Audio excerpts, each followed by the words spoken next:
Good morning, good afternoon, good morning, wherever you are. Hello. Ah, morning, Rodman. Morning, Cat. Nice to see you. Good morning. I know we'll give everybody a few minutes to wander in while I finish setting up. I'm running late this morning. Um, Not too late, just a little late.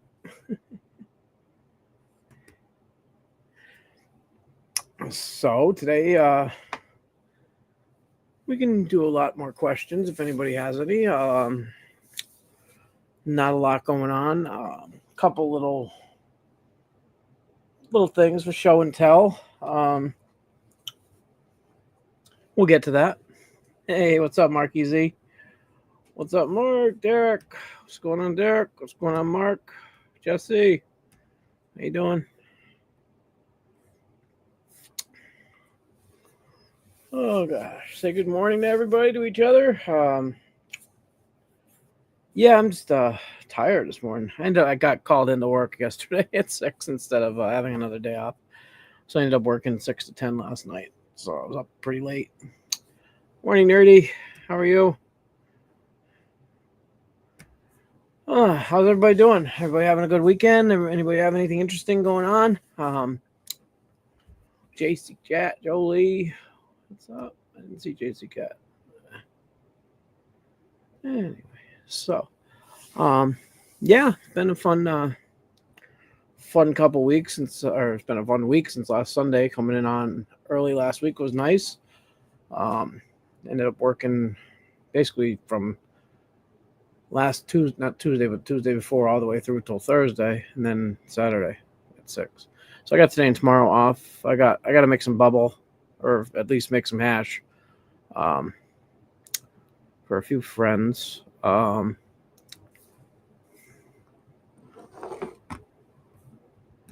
Congratulations. On purpose? Just kidding.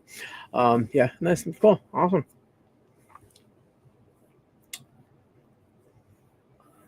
Oh, Astera. I haven't made Astera LC, but LC can look cloudy until it colonizes. But sometimes cloudy can be a sign of contam too. Like I have an example here. This is called E115 element 115. I made a small LC, and it's since the 14th, but you can see the top isn't perfectly clear yet, but it came out cloudy at first. So this is going to eat away that mycelium blob at the bottom there. That'll start eating away the cloudiness, and it'll end up like this, where the cloudiness will go away on the top part, and then the mycelium will be at the bottom. But some things can start off cloudy. Depends on your LC and how it's made. If it's got a lot of carbonized sugars or whatever, it could start off cloudy. Yeah. Sorry. That's the comment. Anyways, yeah, so Rodman, this is that E15 I'm making for you. It's getting there. The transfers from the original plate came out great on that E115. These are from the 14th as well. They're already almost fully colonized. So I could throw this to grain at any time. And then the other one, same thing. Now those came from a plate that had been sitting around, been shipped, been dehydrated, been not re-transferred or not rehydrated, but just rewrapped and stuff like that.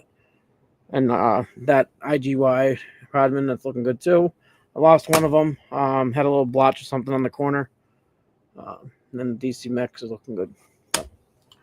And then Rodman, I showed you on the 14th, that same agar that I made this plate, I threw a piece into some grain. So that's not bad since the 14th. You know, it's almost fully ready to break. I'm going to break this up out pretty soon. But yeah, it's all set, ready to go. Nice. That's just the 14th. So that's how fast agar can colonize. And I haven't shaken this or anything. That's just the natural growth of maybe 2 or 3 little pieces like that size. But I'll break this up, and this will be ready to go.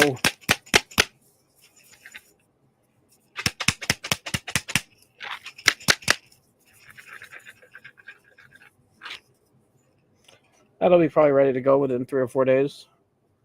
And it'll look like that. Fully colonized. So I was talking to a few people about setups like grain and stuff like that. And the sterile spawn is hugely important. If your grain is clean, pretty much, if you got a nice clean grain coming out of your PC, it's going to turn out fine. As long as your sterile tech is on point and you're not super filthy. Things can go wrong. Grain's easy though. You guys should definitely look into it. Anyway, yeah.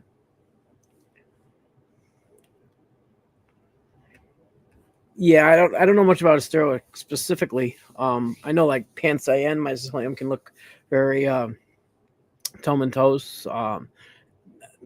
Mycelium can look different depending on a lot of things, genetics, food source, nutrient, and so. But yeah, if it's supposed to look weird, give it, until it definitely gets like something wrong.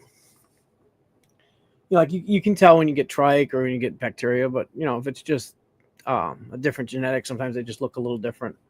I'd give it a little bit. How long has it been, JC? If it's only been a few days, it might, just take a little while to catch up and start eating at the different nutrients that might be clouding up the LC or whatever.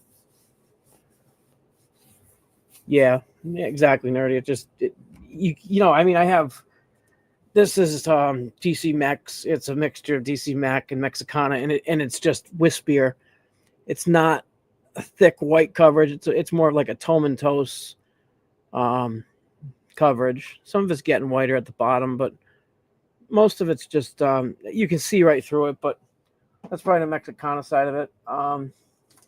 Like I had a bag of it. I started. I got to stop because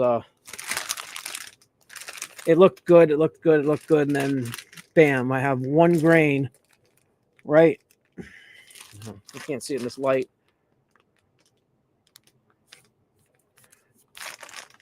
There's one grain right here. I don't know if you'll see it on camera, and it's just a little wrong. So I'm not going to break it. I'm just going to toss it. And then sometimes, like I got a bag here that's just been. This is nerds. I just let it sit too long, and I'll open it for educational purposes. You can see. No, hopefully you can see. That's trick right there in the middle. This is from a Ziploc. It's hard to see. It's not sporulated yet. It's still white, but let's see if I can get it to show up a little bit.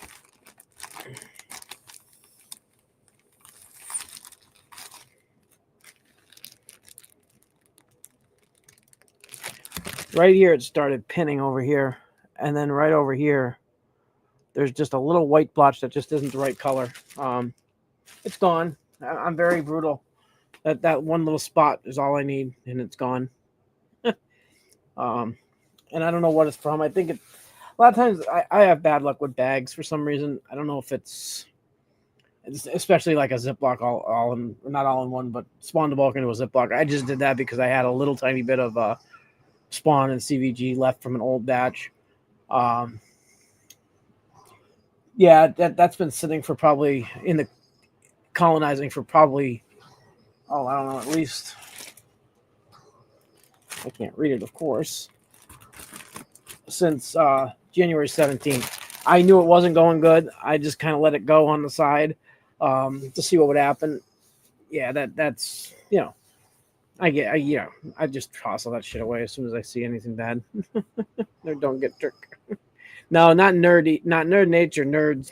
It's a nerds spawn. I had made a bunch of bird seed that just didn't work out. I don't know why. I think it was just it was my fault. I know that. What I did is I made a bunch, and then I got a different type, and I didn't hydrate it properly. So what I did is I mixed the two, and then re-sterilized it. It sterilized fine, but just something went wrong in in the final stages. I'm much happier with these oats and the wheat berries and the corn that I use. That's running just fine. Yeah, whenever you mess around with something new, you might get a little issue here and there.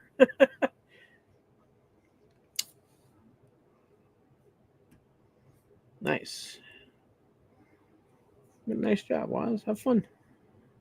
Grandbabies. Good for you. Congratulations. Mhm. But yeah, so things are moving right along. Oh, I got that shipwreck fruit body that came out. They ended up coming out nice. They dried up real nice. They're a little dark. They were brownish, like tannish brown caps. They're really pretty. Again, the way that regular cube colors and brown colored fruit dehydrates, I don't like the look of them personally.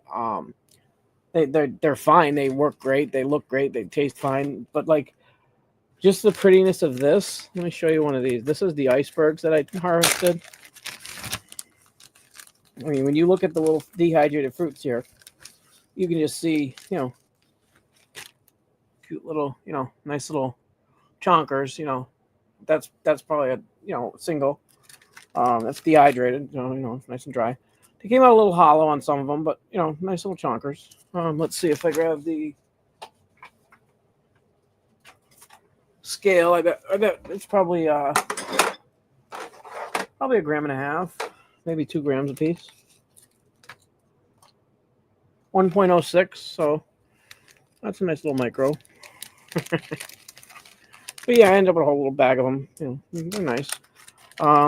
They're not staying in these bags. I just use these bags to transfer them upstairs, so I don't have to keep everything down here. So if I keep my desiccant or silica packets down here, it just gets destroyed. It's too humid down here. Now, in the winter it was dry, but I keep it upstairs just as I dehydrated those, Jolie. I used to do a lot of not dumpster diving, but recycling center recycling, and I found an Oster dehydrator oven, convection oven thing. I've had other kind of dehydrators, but this one's okay. The only problem is it only has a maximum of 6 hours, so I have to turn it back on every 6 hours, which is kind of a pain in the ass, especially if I'm working. But yeah, I dehydrate. I don't have a freeze dryer. But yeah, I know dehydrated look better in the end, but these just look cuter in a little. I'm gonna get their little. They're probably anywhere from half to 1.5 each. So, well, let's see. Tear out a baggie.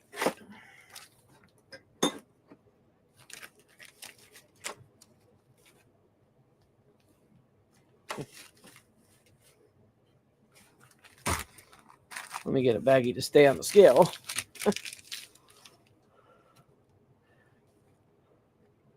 Yeah, that's the thing, Nerdy. I keep forgetting. Luckily, where the position of the dehydrator is, our heat flows right over it. So if I do miss it by like an hour, it doesn't. It keeps it nice and dry, or nice and it's okay. So that little harvest was a quarter. It ended up being 7.6 for that one, and that was just that one little shoebox of those. Let's see, the shipwrecks. I ended up with a half, and then from the other day, the great white monster, I ended up with 21. So half, quarter, 2/3. No, yeah, yeah, 3/4. That's not bad for first couple shoe boxes in the past few months. I ran out of fruit completely. Well, I didn't run out completely. I ran out 95% of my fruit. I had enough fruiting that I was happy with giving away what I had left, so I could use the rest if I needed to. I could just grab a few and dry them out. Good morning, Rodman.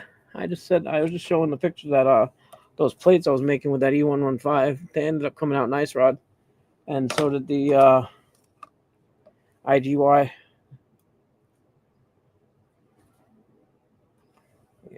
Some others, but yeah.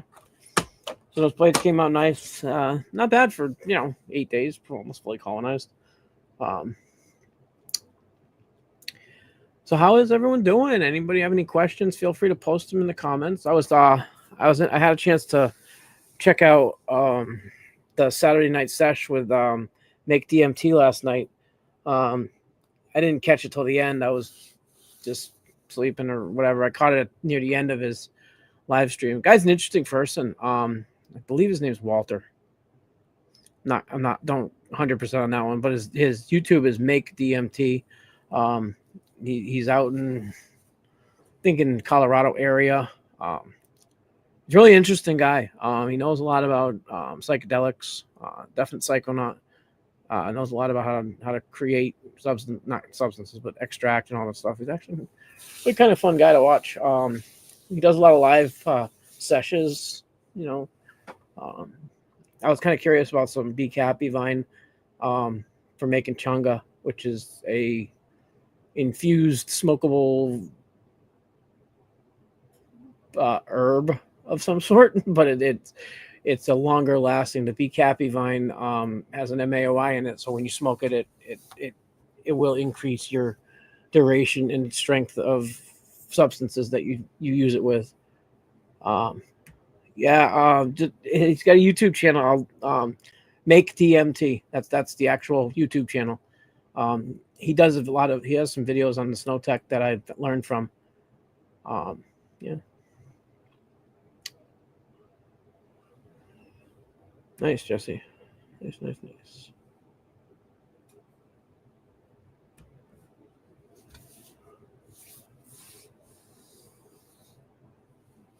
Currently passing neighbors outside, walking dog, and they are learning about DMT. Okay. If your neighbors are learning about it, then you should be too. No.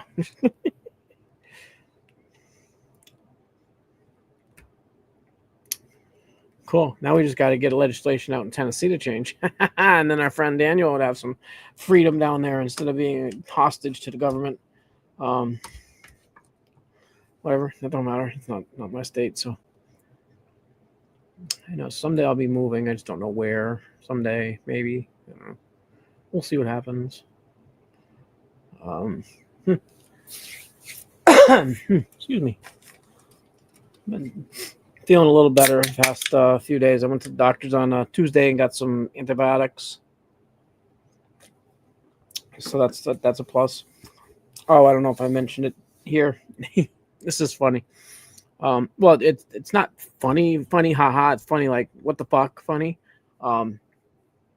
So I go in to see my doctor, and he did blood work last time I was there, which was good because back in November I went in, I was 303 pounds. Now I'm 258, so decent weight loss, 261 or something like that with the clothes on.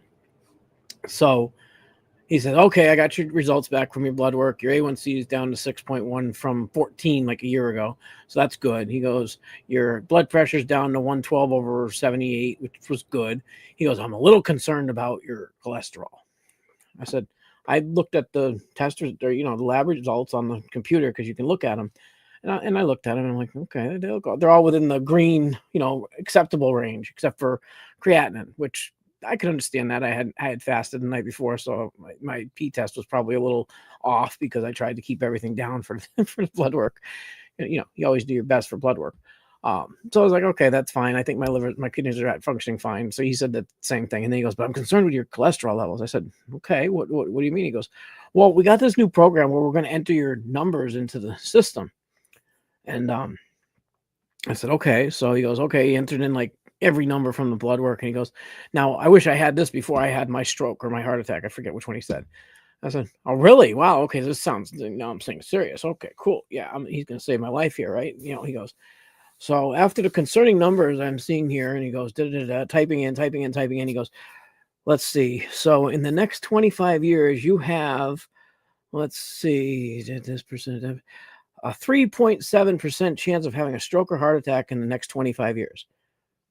I looked at him. I said, Doc, you're putting me in the 96th percentile of living 25 years without having a stroke or heart attack. I haven't had those odds since the early 80s. Anybody that knows, that just doesn't make sense. He goes, yeah, I guess the numbers aren't as bad as we thought. He goes, just keep an eye on it. We don't want that to go up. I said, you're right, doc. We don't want that to go up, but I also don't want to have tons of medication going in me just for the fucking hell of it. Anyway, but yeah, so that was kind of fun. Hello, Leroy. Nice to meet you. Nice to see you. Yeah, Jolie, it's like, and his first thought wasn't, maybe you should change your diet a little, maybe you should do this, maybe you should do that. And I'm trying to get across to this guy that I don't want to take all these freaking pills. So I'm like, we're good. I'll work on it myself, so that was fine. So I'm not taking the cholesterol pills, because like the first side effect was like this, then sudden death. I'm like, okay, so I go from a 3.7 chance over 20 years to sudden death if I take too many of these pills or do something wrong. I'm like, I'm good.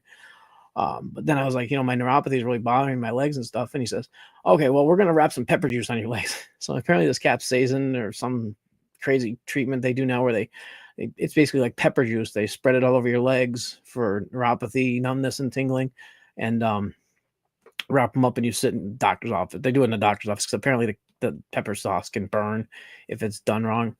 I don't know what the Scoville is on it, but I guess it's pretty high on the stuff they use. But yeah, so that's good. Nice. So yeah, so I got to go in on Friday for my pepper sauce treatment. I'm getting peppered on Friday.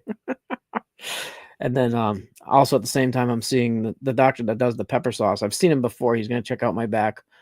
They did x-rays and stuff. They're going to make sure there's nothing out of alignment, because I told the doctor I don't want, I can't take the fucking guy. He offers me goddamn pain medication. What is wrong with you? Look at my records. I have 30 years of addiction abuse. It's like, for 20 years I tried going to doctors and getting whatever I wanted, and they said, no, you can't have anything. You're drug seeking. Well, no shit. Now that I don't want it, they want to give it to you. Oh, thanks, Robin. Hey, what's up, Sandy? So yeah, so that was my my last week. It was kind of interesting. It was kind of cool to get, the lost weight, and, everything going good with that. Yeah, I'm gonna be seasoned. Oh, I posted a comment about the stuffed animal I'm trying to get made. If anybody knows anybody that makes custom stuffed animals, let me know, because this last company I went to, they want over $300 for each unit, and I just that's ridiculous. Check out my IG. You might be able to see the page. I'm trying to get I used AI, a few different programs to design this little Myco buddy. It's just something cute. It's like a toy I want to have available on, eventually on my, stuff to offer people.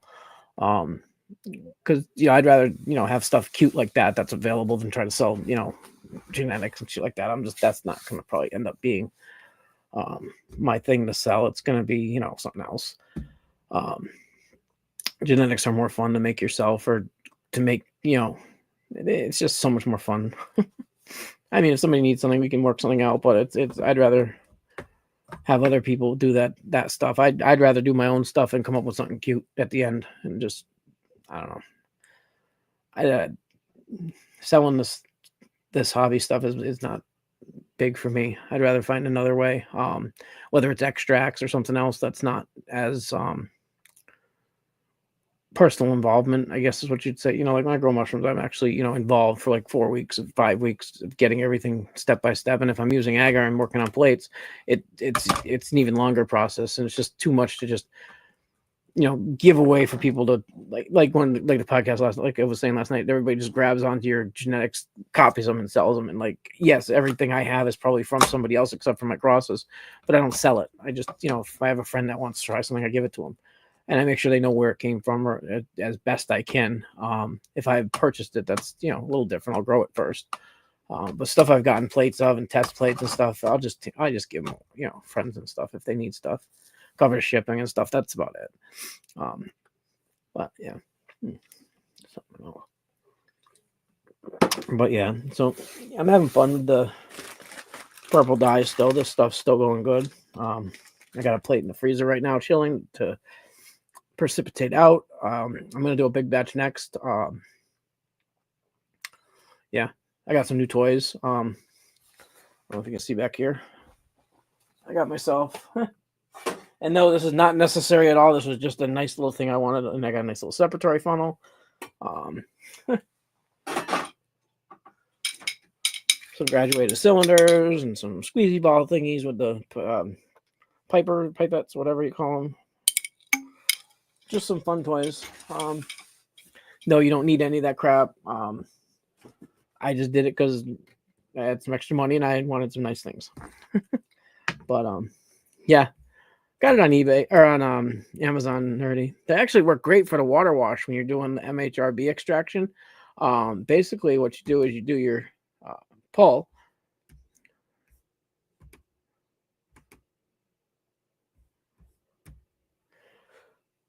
There we go. There we go. Sorry.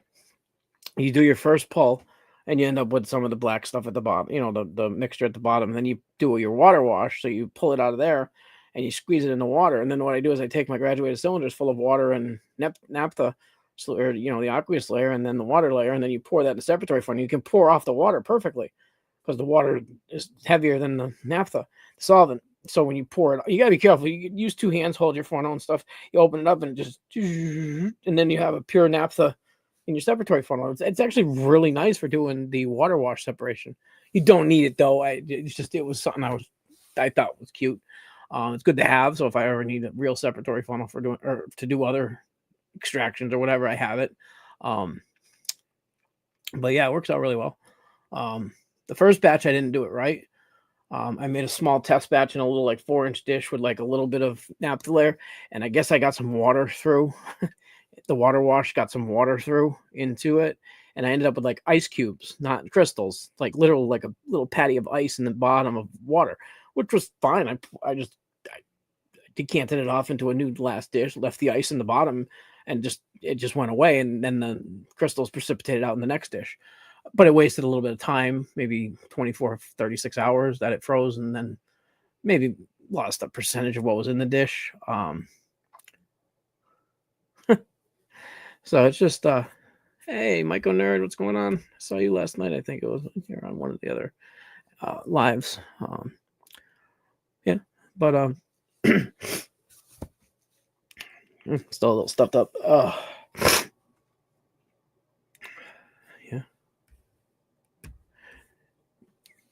And a rotovap. I definitely need a rotovap, right?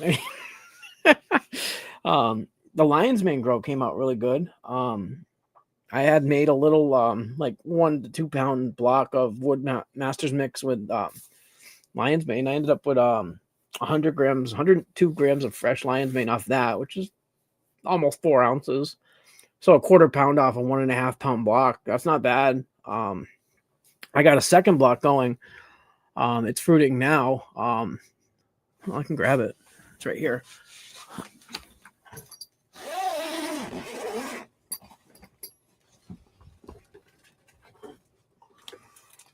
Don't drop it. Don't drop it. Don't drop it. This one's a lot bigger. The first one was about this big. Now this one's about twice to 3 times as big, and it's got nice fruiting bodies coming out. I got 2 X's on this one over here, and this one on this side's growing nicely. But you can see it's colonized in here really well. The bottom's not quite as colonized. It's colonized. It's just a little darker, but it's definitely pinning on the top. So yeah, Lion's Mane's going good. It might top fruit too. Feels a little tight on top, but maybe I'll top fruit it after the first flush. See what happens. I put the other one back in. I taped it and recut the holes.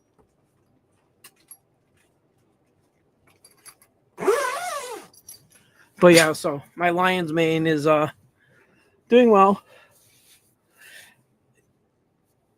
Hey, what's up, 4-Leaf? Yeah, Sandy, I tried a couple times with some plates I've gotten. I doubt there was anything wrong with the plates. I just never had a good grain. And then I always had issues with my masters mixed going bad. Yeah, it would always go bad in just in the storage. I'm sure it was something I was doing wrong, but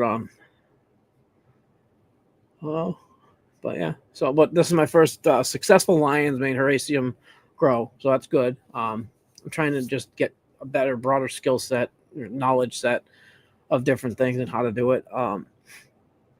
my sterile procedures are going good as far as like making grain, I mean, this grain here has been sitting in this jar for at least probably 4 weeks, and it's still perfectly clean. I got about a dozen of these, maybe more. I have master's mixing bags up there that's still good. So it's going good. Oh, thanks, Leon. Leroy, sorry. My eyes are bad. Thank you very much. But yeah, I got the regular fruits going. I got or cube fruits, whatever you want to call them. Got the grains ready for the DC mix. I got 3 jars, but I don't owe. I'm giving a jar to somebody that I had made this bag for, but this bag has that little tiny bad spot right there. I found it. I don't know if you can see it. There it is, right at the tip of my finger. There's 1 grain of green right there. That 1 grain means it's trash. Could be anything. A particle of dust fell in when I was working. It could be it's weird, it's fully colonized, and then you get the 1 little grain pretty much. That's had a break and shake. That's the other good thing about a break and shake. That had a break and shake. I was going to send that out actually probably Monday or Tuesday, and I saw that and I'm like, nope. So she's going to get a nice jar like this instead. But yeah, so I got back to some of my backups. Yeah, Jolie, that's actually what's going to be happening soon. What I'm going to do is I had 2 gardens last year. I had a pot garden and I had a tomato garden right next to my house. My 12-foot pot plants, I planted 8. 4 of them were female. This year I'm just doing 2 females, but I'm doing them in raised beds raised bag grows off to the side of my yard. I don't need that much bud, so I don't smoke. So my father still has like 4-gallon jars of freaking flower, so I don't need that. I just want to grow it because I just enjoy it. It's fun to grow. So what I'm going to do is the tomato garden is going to become a compost garden, and all my spent cakes are going to go in there. I got a reishi cake that tricked on me. I've had horrible luck with getting reishi to get past colonizing. I think it just takes a long time, and I just don't think my conditions are right for that one. I'm switching up my shoe boxes to there's a reason. I'm noticing not just the shrinkage of the cake, but I think I need to press them a little firmer. I don't know why. Like the 2 I just made the other day on the video, they're doing fine.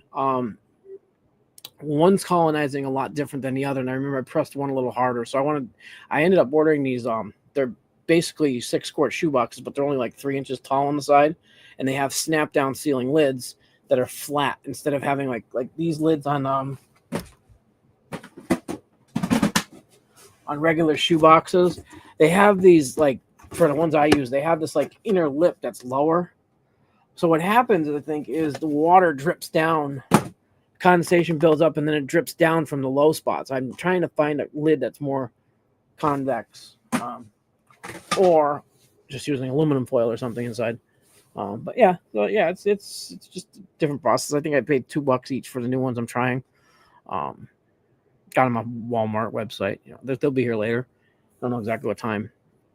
I was on the computer last night. It was like 12:48. It said, "You have 10 minutes and 48 seconds to order these to receive them today." I was like, "Pay, shut up, take my money, give me them later." They're like, "If you spend $7 more, you get free shipping." And I'm like, "Okay, so if I spend 7, I save 13. Pay." They got my number. Save money, pay. No, I spent $35, $37 tax. Well, hey, Christopher, what's going on, man? Nice. Yeah, I'm not really diving into it. I'm just I want to see if I can use it to help my physical, or just supplement stuff like that. I actually have another reason for trying to grow reishi and lion's mane, and hopefully at least get turkey tail or shiitake and a few others available to me in powdered form from a all natural homegrown source. There's another reason behind it. I don't feel like mentioning it yet, but those of you that know me would understand why I would want to get these together and make something with them. Yeah. Hey, what's up, Billy D? What's going on?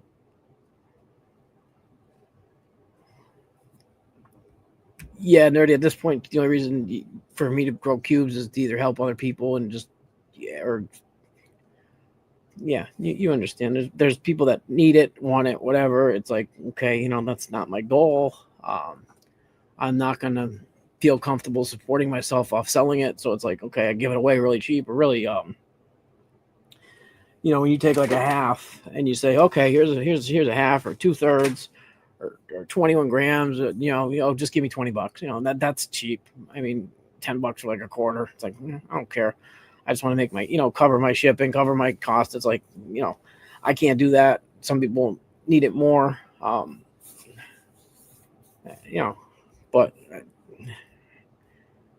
certain people, I send whatever they need to them. And they send me stuff too, not asked for, just mutual respect kind of thing, mutual friendship. Just if they need it, they send it. If they have it, they send it. It's not a cost. It's not a cost. It's just yeah, nerdy. You understand? It's like I want people to enjoy it, but there's other people that are buying it not to. They're just trying to get off. That's just somewhat different, and not anybody I sell to, but I know people that do that. Why else would someone need 2 or 3 pounds a month? I mean, you can only give away so much. I mean, unless you're trying to make money, which I don't. People do what they do. If it's illegal, don't do it. If it's legal, do it. It's up to you. I know it's decrimmed in a lot of areas, so I don't know if that means you can sell it like candy, but they seem to in the stores. They got all those fake chocolate bars that say mushroom all over them. Yeah. Oh, I do too, nerdy. I have limits too. Whatever I can grow. If I can't grow it in this little 2x4 tent, I don't have enough. But someday I'll have a farm and I'll have lion's mane and I'll have all kinds of stuff growing. Edibles, gourmets, cubes, everything all in one place. Big, well, not big, maybe like an apartment, like a 2-bedroom apartment. That'll be my farm. Have a living room for me and the dog to live, and then have 2 bedrooms so I can have my lab and my grow room.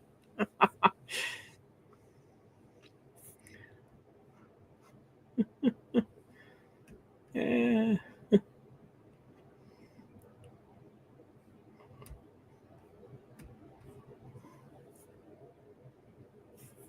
Yeah, just I haven't had I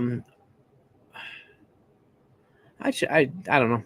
I'm still coming into my clean natural medicine stage. My problem is when I microdose, I expect something. So it's like, why am I microdosing? I can't feel anything. I've always been a instant gratification addict type thing. If it doesn't kill my pain instantly, I don't understand what it's doing. So this process of taking medications or taking supplements for 3-4 months to see react or to see results or to see benefits is difficult for me. It's I guess it's starting. I mean, I'm losing weight. I'm feeling like shit, but it's a process, and hopefully that gets better.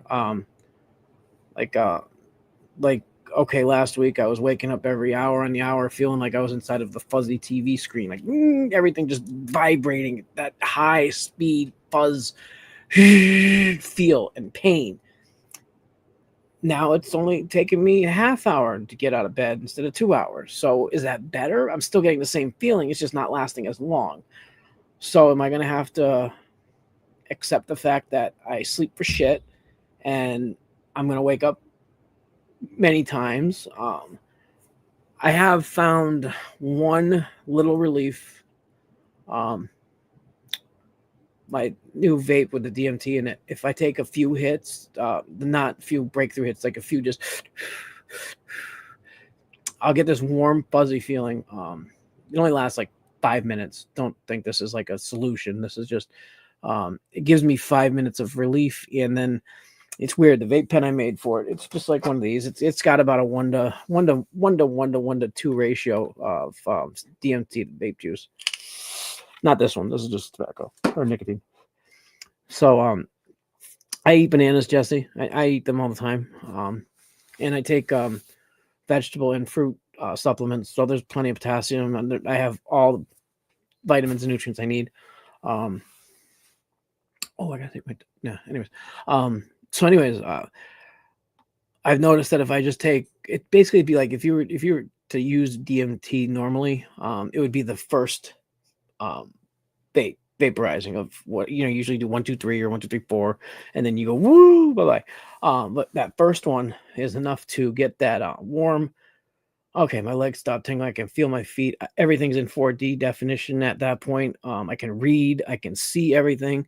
Nothing is morphing into different characters. It's just normal outlines. Like if I'm looking at the screen, like right now at the screen, it's very faded, like fuzzy. But it's like when you go like that and then you tip the screen, it gets clear. That's what happens to my eyes. It's like you go from the screen being closed on a laptop, the screen being closed too much, so it's a little fuzzy, to open enough so that it's clear. It's like instantly that happens to my eyes, which is weird because I have cataracts and they should be just cloudy fog over constantly. But apparently DMT cures that for 5 minutes. Don't ask me. So kind of same thing like Ed was talking about last night. He was coming down off of mushrooms and driving, and it's like your eyes are still either dilated, but it's weird because if you have cataracts, it's basically like a cloud over your eye. So you just and light sensitivity and everything. All of a sudden, you smoke vapor DMT, and it's like windshield wipers, clear it off. Then if you do more, it ends up turning everything into weird shit. But it's kind of cool.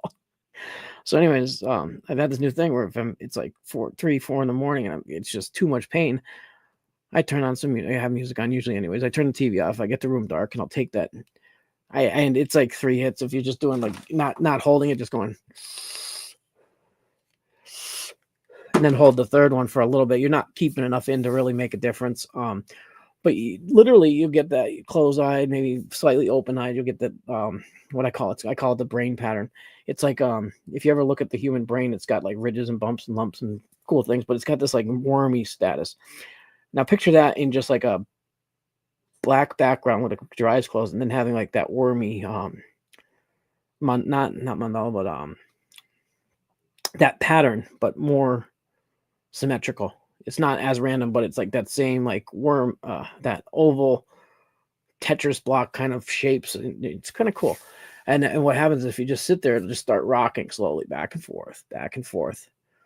And then if you hit it a few more times, weird shit happens. But that first like hit, it's just okay. It's just a warm fuzziness. The pain goes away. Everything moves better. And yeah, that's it. It's basically like wiper blades, like. And it was funny because I was watching that session with Mick DMT last night, and he would just finish doing a song and doing his vape thing or whatever because he does it live. He goes like 4 hours. I mean, this guy goes pretty good. And I was talking to him and I'm typing, I'm like, and he's showing me how he's doing something about his bad shoulder and stuff too. And when he takes a hit, it frees it up to do his, therapy and stuff like that. And I was like, I was typing the same thing. I was like, yeah. And I took a hit and I was the same thing. And all of a sudden, boom, my screen went from 4D. I'm like, wow, I love the 4D. He goes, right. So I guess it's not just a me thing. I guess it's a lot of things for everybody. Yeah, basically wiper blade nerdy. It's weird. But it makes me think, okay, why do I have to go in and have surgery to have this stuff fixed? If there's got to be a part of the brain that can be accessed or adjusted. I know it sounds kind of weird, or supplemented that, okay, now you can see. I mean, that would make the most sense to me. If it goes away from a substance that you inhale, how good would your vision be without them is my question. What would I be seeing if I didn't have cataracts? That's the real question, is what would be there additionally?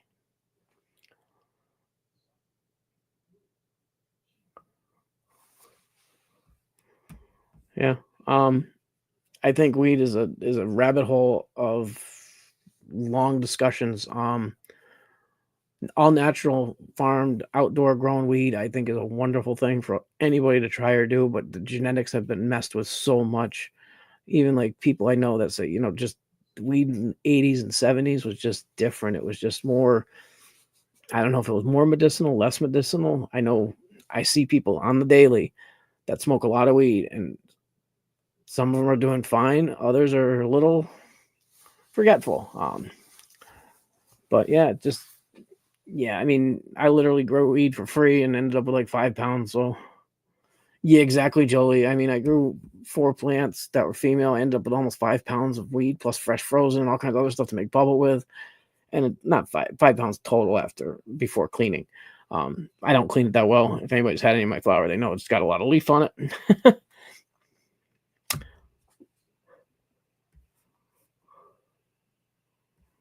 And I did the same thing. I went on eBay and I found a person that sold kilos of it for it was $150 a kilo, which isn't that bad. Probably a lot cheaper where you're at, but yeah, it's fine. It's easy.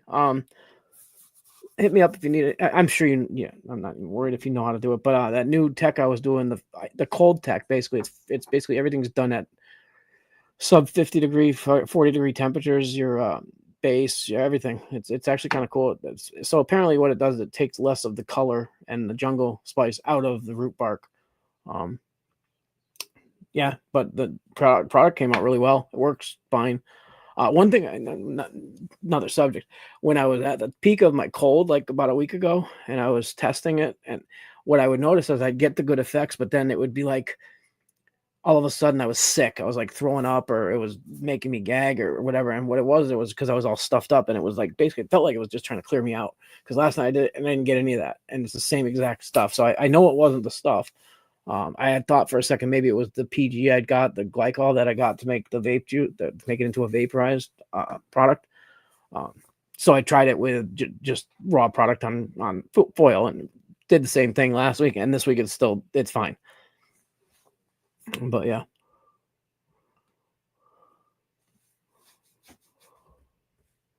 Oh yeah. Yeah. If you've never done it, it's gonna be fun. It's definitely interesting. I did it outside on one of our first nice days. I was out sitting on the deck and I made the vape, and I had tried it the night before and it was good.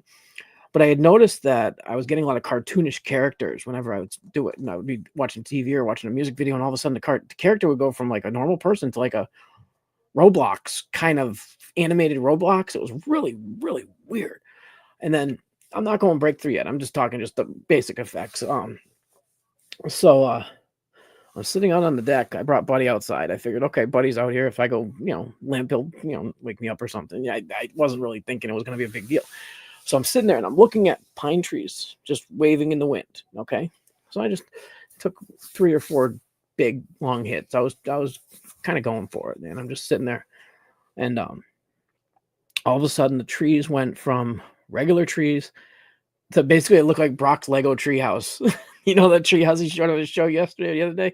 Those little brown trees where they're just like stick figures and they're just like all square outline trees, and they're just waving back and forth. And all of a sudden it just womp, womp, womp. All the mandalas started coming around. I get these like blue, and I get these colorful like balls and circles and stuff. It's really kind of cool. And all of a sudden I hear Buddy go, and he said, because I had nodded off, but my head went down a little because my eyes were closed. I was just enjoying it.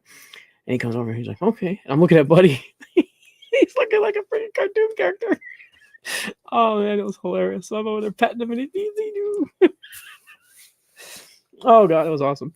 And the thing is, everybody says it lasts like 15 to 30 minutes. I'm getting like 3 to 5 minutes, and it's like insane.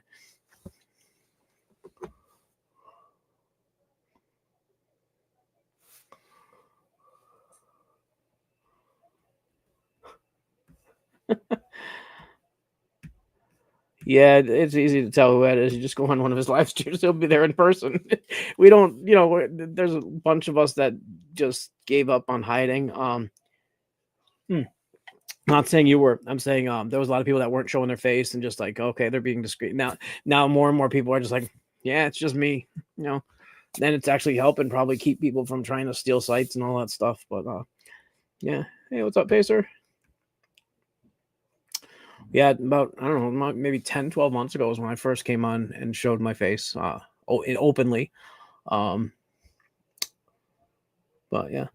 Oh, Ed, I didn't post it on YouTube.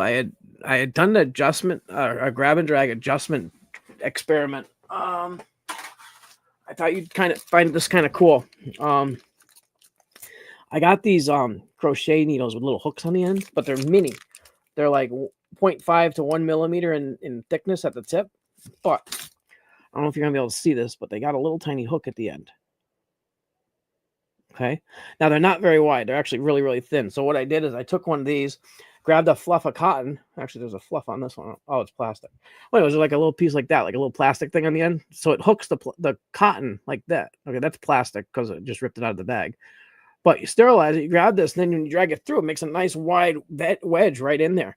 Problem I found is my agar healed too quick. It like came right back together, and the wedge was thick. I mean, it was like about a 0.5 millimeter thick, nice wedge separation. This holds the cotton real nice. I'll post the video on YouTube later. I made it the other day. I put it on IG. I forgot to put it on YouTube. I think I have to make my agar a little drier or firmer. How would you let more agar? But I think my colonization speeds are down because of temperature and maybe I have too much nutrient for spores. I don't know. It's only been a day and a half. And I'm looking at them. There's nothing there yet, which is probably no big deal. But I had taken the spores directly from the fruit of those shipwreck that threw out fruit bodies. I should probably do a test with a fruit that I know, or with a spore I know has. I didn't look under the microscope, but the spores were nice and purple and came out beautifully onto the swabs, and so I should just look at them under the scope later. But yeah, that was kind of like cool, and I got like 20 of these or 10 of these. Don't say 1, 2, 3, 4, 5. Well, at least 12 of them for 14 of them for like $5-6, and they're not like big crochet. They're like mini crochet needles. They're for needlepoint and shit. But when you're sitting there talking about the little hook at the end, or I thought that was a cool idea, and it's got this wide tip, so it's not wide. That's like a 0.5 millimeter, but so it does separate the agar a little bit. I'm excited to see if it works. It might be something cool. Who knows? Who this? Grandy. Oh, come on. Fucking screen.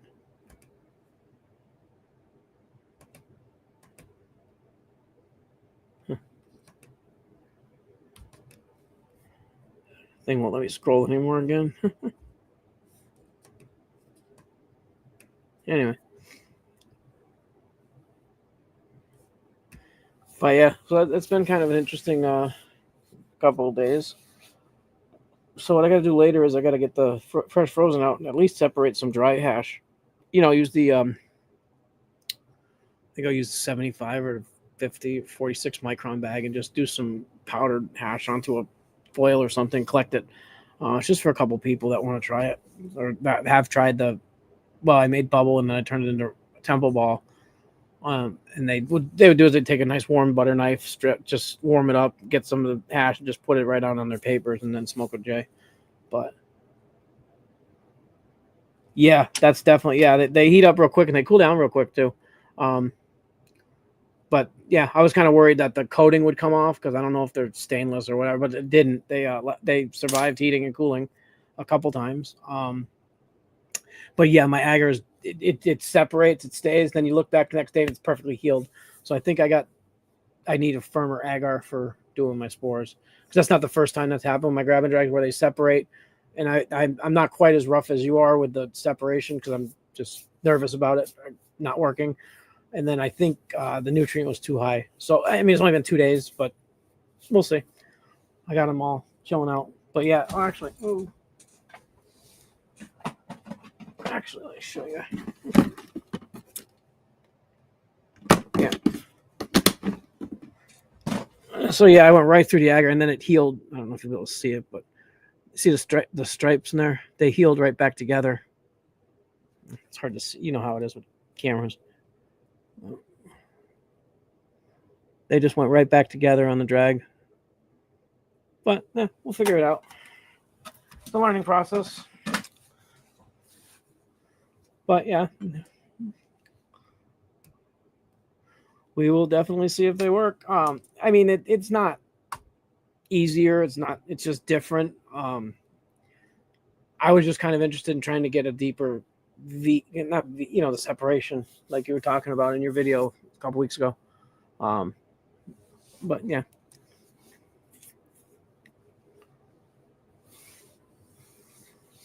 Oh, no problem, Ed. It's basically just a base to solvent extraction. You can acidify it a little bit. Just everything's done cold. Make DMT on YouTube is the guy's handle. He has a great set of instructions for it. And he has a Google playlist that has all the videos, so you don't have to miss steps 5, 6, and 7. It's on his Google Drive, and he posts it openly in the comments. I'll let you know, or I'll send you the link to the guy. I don't know how to do it on here yet. I'll figure that out. But yeah, so he's got a great tech. That's the one I followed. It's easy. It's really pretty simple. It's just a basic AV extraction. I mean, I'm sure you're well aware of how to do that. I'm sure. I mean, and then any search. But yeah, the snow tech is kind of cool. It's just basically you refrigerate everything. The naphtha, your glassware, your root bark, everything's refrigerated. So you keep the temperature low.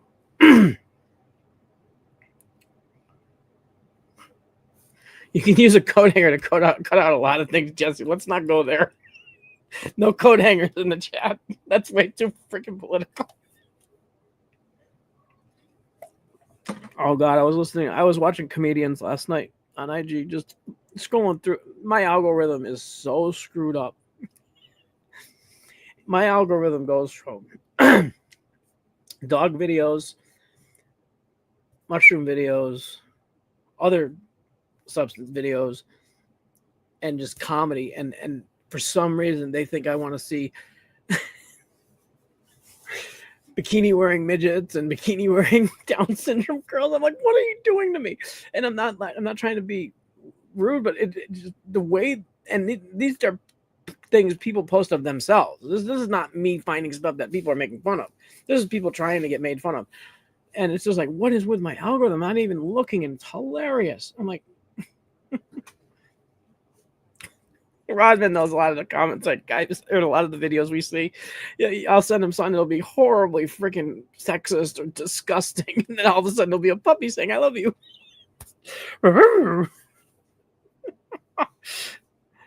Oh, nerdy! It knows the inner depths of my consciousness. My subconscious, it knows everything I want to know. And I had made a comment. There was a video. This lady, beautiful woman, and she was deaf or hard of hearing, and she was saying people were making fun of her in the comments and this and that. And I'm like, I honestly feel that the speech impediment for deaf people is very, very erotic. I don't understand why. Just like some people like French accents, some people like Spanish accents, some people like Brazilian accent. It can be any accent. I find that sound interesting. And then all of a sudden I'm getting every freaking deaf chick. There's stuff. I mean, one freaking comment is just enough to make your freaking algorithm go nuts. And then you get, I don't know if you guys have seen the one, there's a disabled girl with no arms and she's standing there in a bikini and they say, what would you think I'd be good at? Just reading the comments makes you die. It's horrible. Oh God. Absolutely nerdy. Exactly. You can say whatever you want. You don't have to talk behind her back. And the girl with no arms, I said, Bob, is that you? Oh God, it was funny. It's all in good fun. I think people are getting a little sensitive when trying to I make fun of myself. I make fun of every day. If not in a bad way, just I can accept my flaws. Other people can't accept theirs. That's on them. I mean, I'm not trying to be mean. The more I make fun of you, I probably like you even more. It's like when you're kids, the more you tease somebody, or the girl you hit, or the girl that hits you is the one that likes you, and this same thing. Right, Rodman? She was gorgeous. She was absolutely freaking amazing. She was like a 9.3 out of 10 if you looked at her. And then the 0.7 had nothing to do with the Down syndrome book. It had to do with gentle. I mean, she was beautiful. And then there's comments like, oh, then there was this other guy. This I don't know if you guys remember that show in the 90s with the kid with Down syndrome. It was wonderful. It was a great show. But anyways, the kid always had family and everything around. They were all great to the kid. What the hell was his name? I can't remember. I'm sure somebody will put it in the comments here. It was like 80s, 90s Down syndrome kid. It was during like TGI Friday or Thursday night, like on TV showing, like Cosby Show type stuff. Corky. Thank you, D. I knew someone would say it. Corky. So there was this picture of this Corky lookalike. I mean, basically looked just like Corky. And he's got sunglasses, he's got a joint in his mouth, he's got a gold chain, he's got 2 chicks on the back, and they say, "Comments, please." And there's like 23 cent, 21 cent. This guy is down. I just I don't even look at the pictures. I just go straight to comments on all these things. I don't. It's funny. It's not. It's all in love, I guess. I mean, maybe I'm just a jerk. I don't know. Yeah, I mean, yeah, they were doing this in the 80s. That was back in the day. I mean, or 90s. They were throwing this stuff on TV. Now it's it's like Stoner Gump. I don't know if any guys see him on IG. That guy's hilarious. He's got a brother on the spectrum, and they love the shit out of each other, and they pick on each other constantly. It's not out of meanness. It's just fun. Yeah. But yeah, so my algorithm is getting interesting, and then dog videos are just amazing. And some of the voice overlays and the read overs, they're just getting. It's weird. It's hard to think of original thoughts when you hear all this stuff all the time. Now it's like, did I think of that or did I hear it somewhere? But yeah, so it's a lot of fun. Oh, by the way, my IG got over 1,000 subscribers or followers now. So I'm trying to get some of you guys on IG to come on over and subscribe to YouTube. Hopefully we can get some combination, get this up to 500 as soon as we can. I'm not going to do an IG giveaway just because my algorithm over there is already restricted enough. I can't post lives on IG. I don't know why I can't post lives. There was a video. It was one of those. It was a spoof on a joke about drug use or whatever, and it was like, buy these stickers to put on the floor of your local bar. And it was a sticker of a little baggie with white powder in it, and it was stuck to the floor. And I typed, leave note, laugh, because I thought it was funny because we used to glue quarters to the floor at different places like bowling alleys or arcades. We used to glue quarters to the floor. Anybody doesn't remember that? Too bad. It sucked. It was a funny ass joke because you see people bend over trying to pick up quarters and they'd be glued to the floor. Well, I thought it was fucking hilarious. You see a white baggie, like regular 1 inch by 1 inch, zip your baggie with a white powder and it's on the floor, and you see everybody going over there to pick it up. And I commented it, and I got restricted for it said, we're taking down your likes or comments for an additional 20 days or 21 days for illicit content. I'm like, it wasn't my content. I just hit like, and it was like, what the fuck?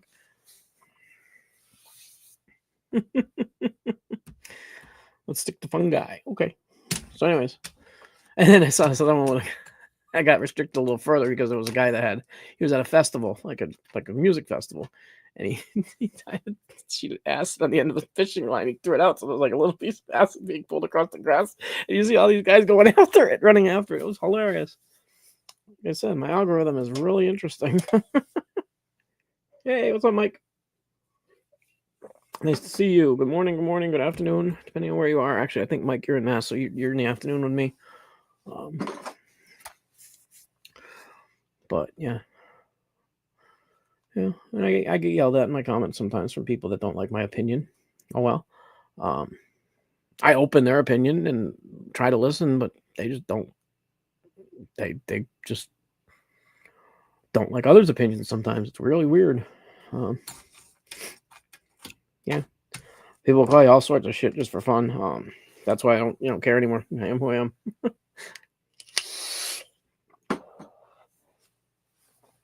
So, what's everybody up to today? Anybody doing anything interesting? But I gotta make CVG. I'm thinking of making a video on that. I don't know if I have time this week. I'll make it probably next week. I got some. I'm thinking of doing. I don't know if I'm going to do a bucket tech then sterilize or just do a boil tech.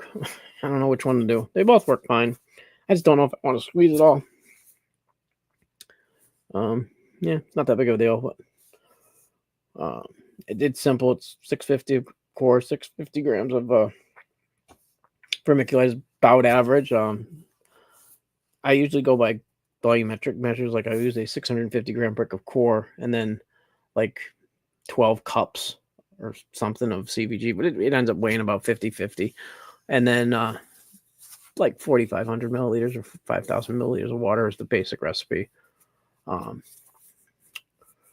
going to skip any gypsum or anything this time. I still got a little bit left from Dr. Mike, so I'm going to try that. I might use it. I don't know. I don't think it. I don't know. Maybe I'll get some azomite and try that. I haven't tried that yet. It's just fun. Hey, what's up, Big Mush? How are you? Nice to see you. Thanks for showing up. Just kind of chilling, hanging out, talking about life. Oh, I did have a thought. Actually, I had a uh, crisis of conscience. No, I like working. My job. I do. I like the people. I like the thing. I like what I'm doing. It's simple. Don't like the hours that much. But I'm thinking back of all the different jobs I've done. I was like, you know what? The one job I did the longest and the most, this is horrible, was be a drug addict. So I said, okay, you know what?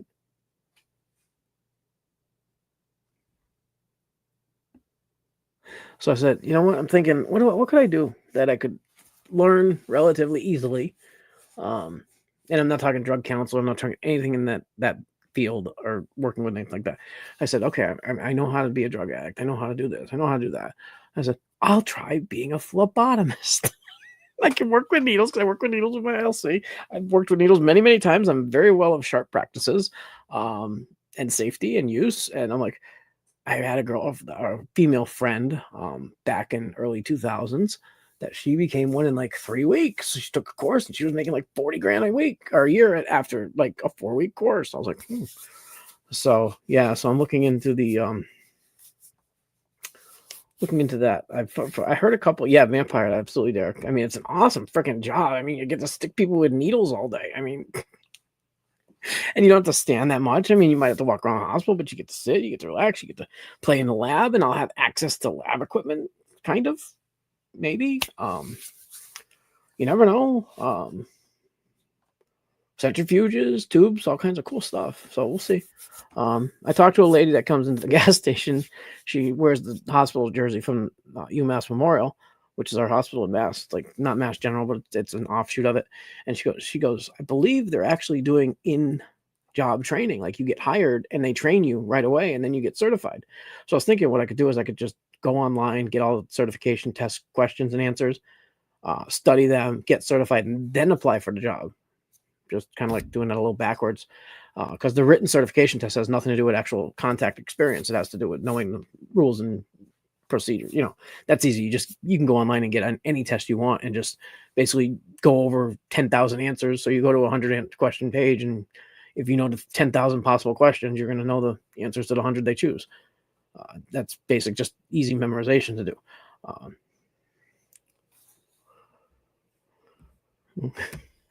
Yeah, I can definitely do that. But yeah, I thought that would be kind of cool because it's a high paying job. It's in my area. It's dominated by middle aged people. So I'd be in the. Oh, that's a good idea. I know how to drive tractor trailers already. I just don't have a license. I can try and fly anything. Well, pretty much anything. Maybe not jet fighters, but any single engine, twin engine plane, or boat, or motorcycle, or tractor, or trailer, I can pretty much drive. Absolutely, Mike. I do. I also know the tricks for making it not hurt as much and all that. There's skill sets there. I mean, you all know it. Me? Oh no, this is just nicotine, Jolie. The goodies are upstairs. I don't do goodies down here in the basement. Sometimes the basement can be a little weird, different sounds. There's stuff going on down here all the time, whether it's heat, water, anything. It's always something. So I don't use goodies down here. I wish I had like a a place or like a sanctuary kind of thing. That might be something I do for the summer. Put like an outdoor like portable gazebo type thing with music and just a nice place to lay down and relax outside. I don't know. It depends how hot it is. Sometimes it gets so hot I can't stand it. That'd be nice to have nice afternoons chilling with your mushrooms or your SID or your DMT or whatever just have a nice place to go relax and enjoy.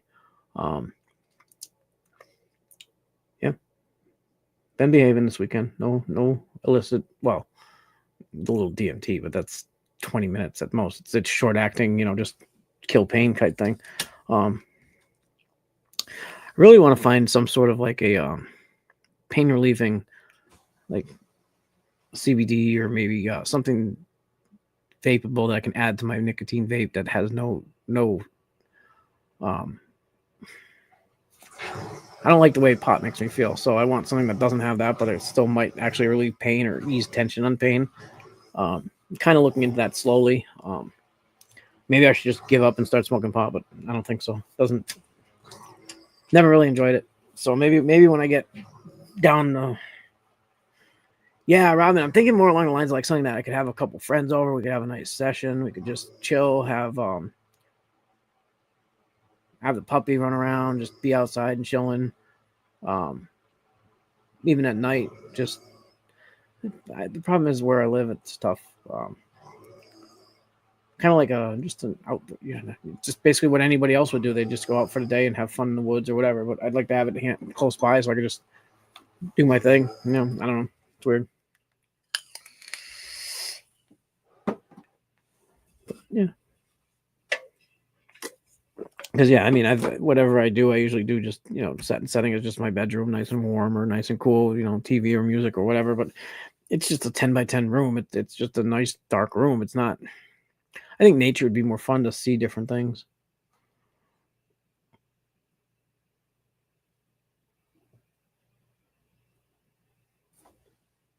Yeah, there you go. You know exactly what I'm talking about, Big Mush. Yeah, just like a little, maybe have a hammock out there or something. Big fluffy dog bed for humans. They have those now. They're like a big dog bed for humans.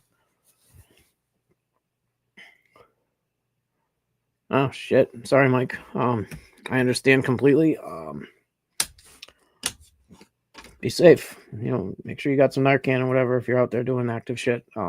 It's not right out there. Yeah, just be safe, Mike. But yeah.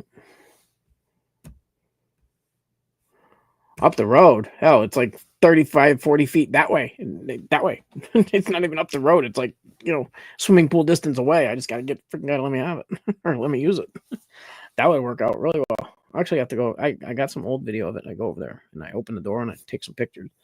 I'll do that maybe later today. Just go over there real quick, walk over, open door, and take some pictures and show you guys the place I'm talking about.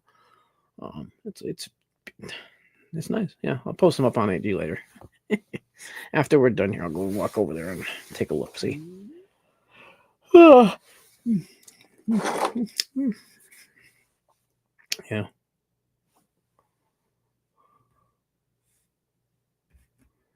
I understand. I never needed it either, Mike. But nowadays, with all the fentanyl and shit that's in everything, and the fake 30s and the fake 15s and all the fake bullshit, you never know.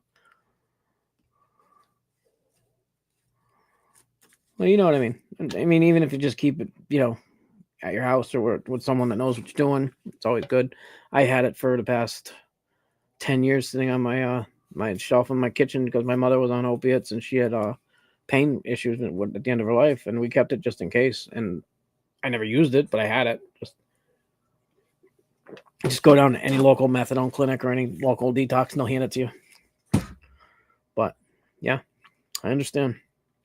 I mean, I haven't contemplated using pain meds again this time since I've been clean because the last time they stopped working. So I'm not even willing to experiment to see if they would work, because if they don't work and I have to deal with all the bullshit of getting off of them again, it ain't worth it. Besides, I don't need them. The pain is there, but I understand the pain. Like the little subtle band-aids I use, like middle of the night DMT, or if my feet are bothering me too much or my hips, that that deep bone pain, I get up and go do something. Take a shower. I know it's cliche, but hot water helps. Masturbate, that helps a lot with pain. I know that sounds stupid. Probably a lot of people that have never dealt with opiate addiction. Masturbation releases endorphins, same with sex, and it can help. especially at those late night hours where you just want to get 10 minutes of sleep or whatever. Yeah, yeah. Anytime you need to talk, Mike, got me, got Robin, we got, you know how to get a hold of me. Anything you need. If you need a phone call, just let me know. Yeah, I'm tough on the phone though. I suck at phone calls. Um, like our friend Daniel, I talk to him as much as I can. I during my last 10 to 15 years, the past 15 years, the last 10 years that I was an active addicted person, I didn't use the phone for anything besides bad things. So I got very far away from using phones, and I'm still not great on them. Texting and going online and stuff, that's easy. I'd even go live with someone before I can make a phone call and actually talk on the phone. I just don't. It's not my thing. I try. Just not my thing. Hey, what's up, J. Owen? JW Owen, sorry. But yeah, so.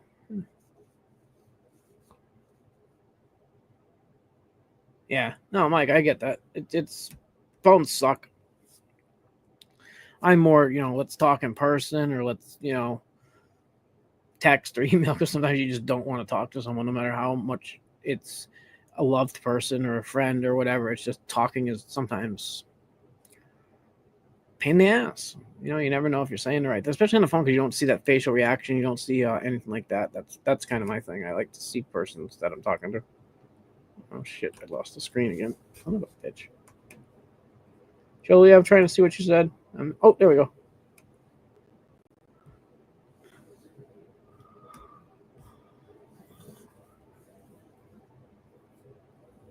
Yeah, the Duragesic patch. I had those. Well, I stole those years ago, and it was like 150 milligram patches, and then don't do this harm reduction. Don't do this. Do not do this. Anything I say is fake, and I'm lying. They cut them open and eat them, and those that was horrible. But yeah, after a while, it was just like it didn't work. Literally for me, everything stopped working all of a sudden. I had so much pain that shit, where the fuck the comments go. I had so much pain that they just didn't do anything at all.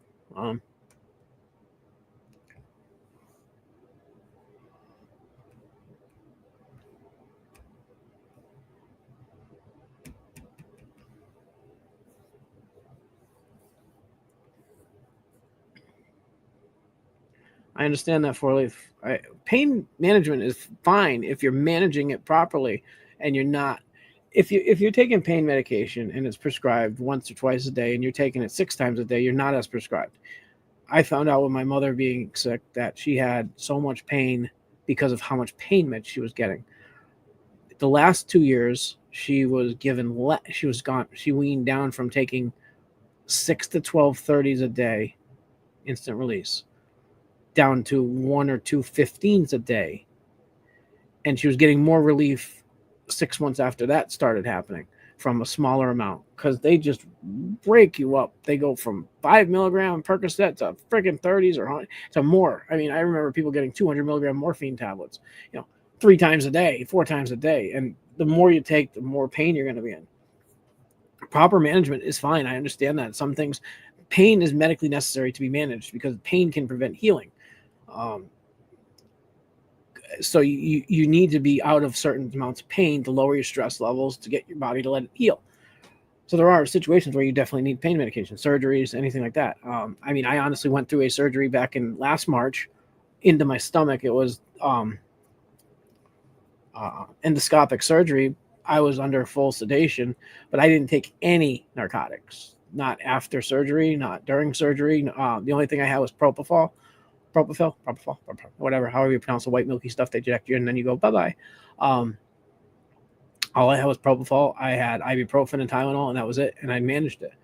And this was 3 years into my sobriety, so you'd think I would want to be like, oh, I could take pain meds, but I didn't, and it was fine. But certain pains you need it for, like if you were to have like toothaches and stuff like that, some of those pains are just awful. I mean, you'd think, oh, okay, you have an open stomach surgery, you're going to be in a lot of pain. It's actually not that bad. Like brain surgery is like painless. Certain things are just not as bad. So I definitely do need pain. You definitely would need pain medication if you're on a proper observed doctor ordered prescription. But if you're taking it early, if you're taking it overtly taking it. I mean, like I have friends that take methadone. Well, okay, you get a certain amount of methadone per day and you're running out after 20 days. That means you're not taking the right amount. You're I'm not saying you're wrong. I understand. I did it for decades. You'd get a prescription of 90 Percocets. They'd be gone 2 days later. It'd be like, okay, I was supposed to take 2 a day or 3 a day for 30 days, and they're gone in 2 days. I'm in too much pain. No, you're not. Talk to your doctor if it's not working. If you show up at your doctor with your full prescription, you say it's not working, he'll change it. Like I went in Tuesday. I was on ibuprofen for my pain, and I said to him, it's not working. So we came up with a couple of new things that are not narcotic. I went up to a different medication that's a little stronger than, or a little different than ibuprofen. It's still, I think it's not narcotic. I know that it's Celebrexar or something like that. Some weird one. I'm giving it a try. I'm going to give it a week, see if it worked, or give it a couple weeks. He said it could take about a week, 2 weeks to start working properly. But the thing is with pain and pain medications, you're not just dealing with the pain after a while. After you start taking pain medications, you're now dealing with the withdrawal of the pain medication plus the pain. So you're not only trying to get from, so say 0, pain brings you up to or down to like a 8. Now the pain medication brings you back to 0. Oh, the pain medication felt good. It brought you up to 2 or 3 on this side. So then when you get back down to -8, you got to go back 12 steps to get back to where you think you're feeling like 0 pain, but you're actually feeling a little bit of euphoria, which if you're in pain 5 out of 7 days in a week, half the day, a little euphoria is kind of like a fuck you to the pain. I don't care. A little euphoria is worth it. I've dealt with the pain, the suffering. So the yin and yang, okay, you suffer. So then you need the relief, which is suffering, 0. Well, okay, now I just feel normal. But I had all this pain for this time. So maybe I should get a little relief and a little pleasure, a little bit different, and that screws everything up for pain management. It's tough. I dealt with this and lived through it for years. It's a bitch. I mean, it really is. It's a cycle that, absolutely, Rob, we're definitely not.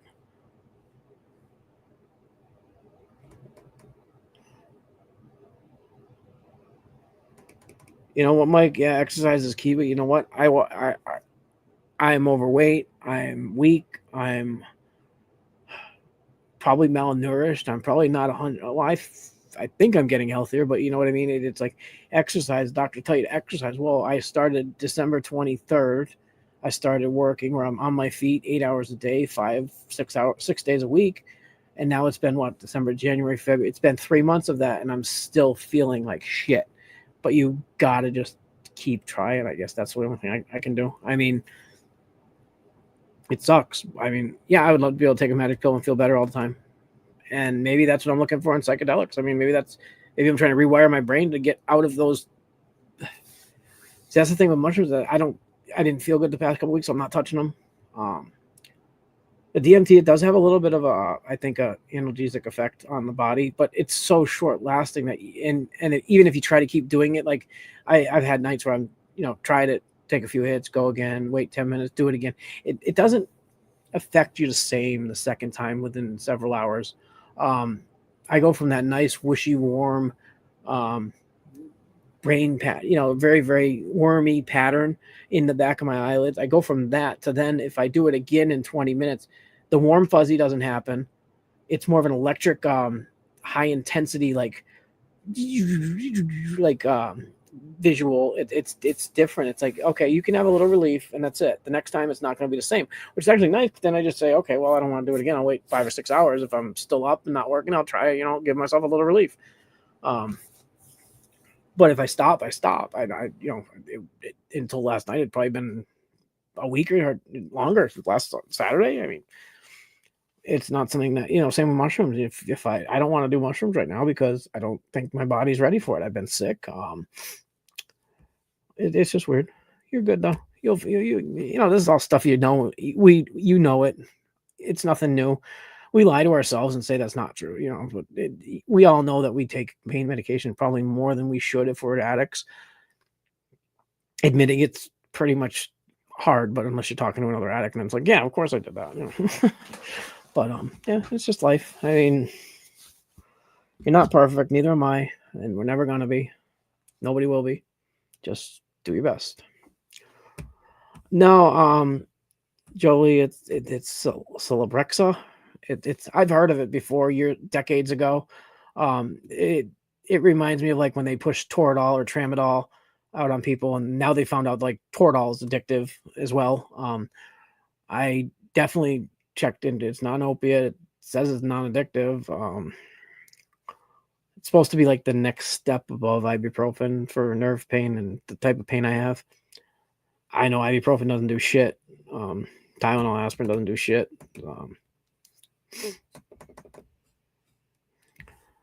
Yep, that's absolutely true.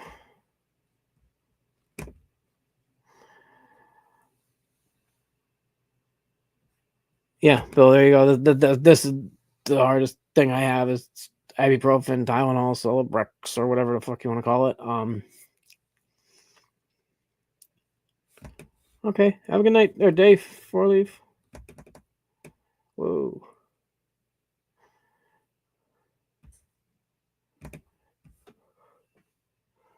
Oh, gabapentin. You gotta be careful with that.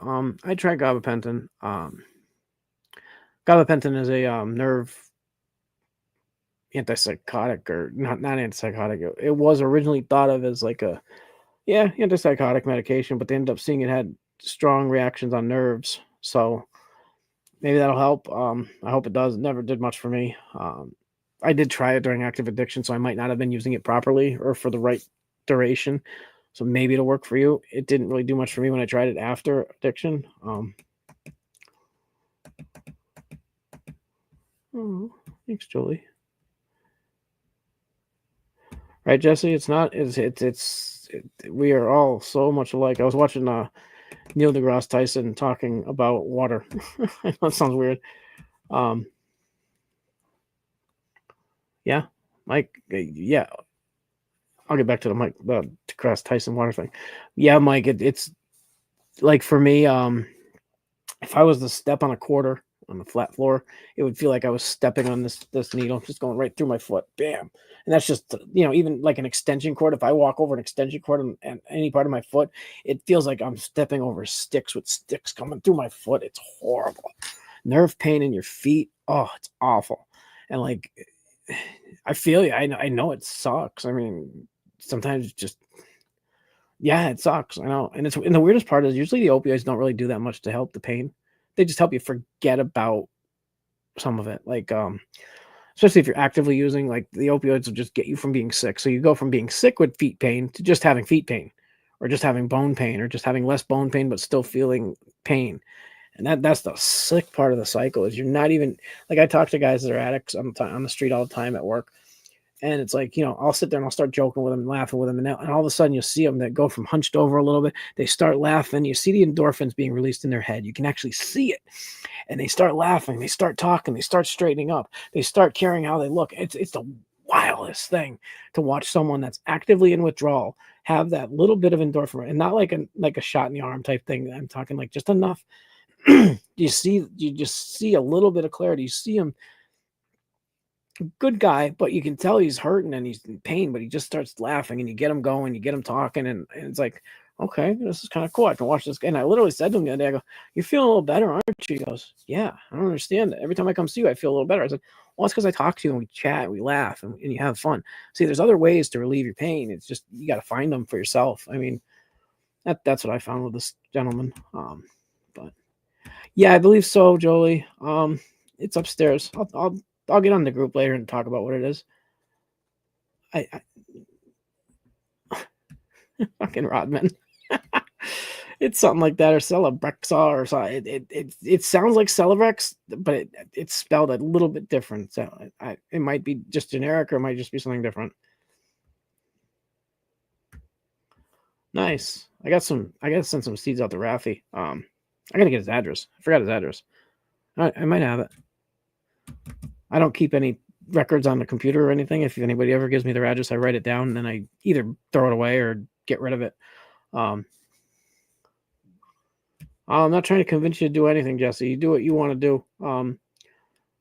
If you know what it's like and you know what it is, do your thing. But don't get inspired or by me for any of that. I'm doing all this stuff on my own personal journey, trying to figure things out, trying to learn, trying to harm reduce. But yeah, and you don't have to. I don't believe I've ever had full on breakthroughs. I mean, I've had maybe level 2 tech and hit type stuff where I'm just about there. But it's funny because like last night after I took watching the guy that a couple nights ago, whatever. One time I was sitting there and I'm like, all of a sudden things just I'm just rocking. I'm just enjoying a little bit of music and whatever, and it was a good song. And then a bad song came on, and my mind literally took the beat out of the song, slowed the words down, and I was like, "Whoa, skip this song, please," because it was wrong. I've been listening to like Pucifer, Existential Crisis, different songs like Singularity, Grand Canyon, different just Pucifer songs are really, really interesting to listen to. Like Humble River, that one's interesting for like on shrooms and stuff. But get on shrooms, get on some acid, and listen to some Pucifer guys from the Existential Crisis album or the one that has Humble River. The sounds that they got in those songs are incredible, guys. You'd love them. Maybe you guys already know. I just found them about a month or two ago. But yeah.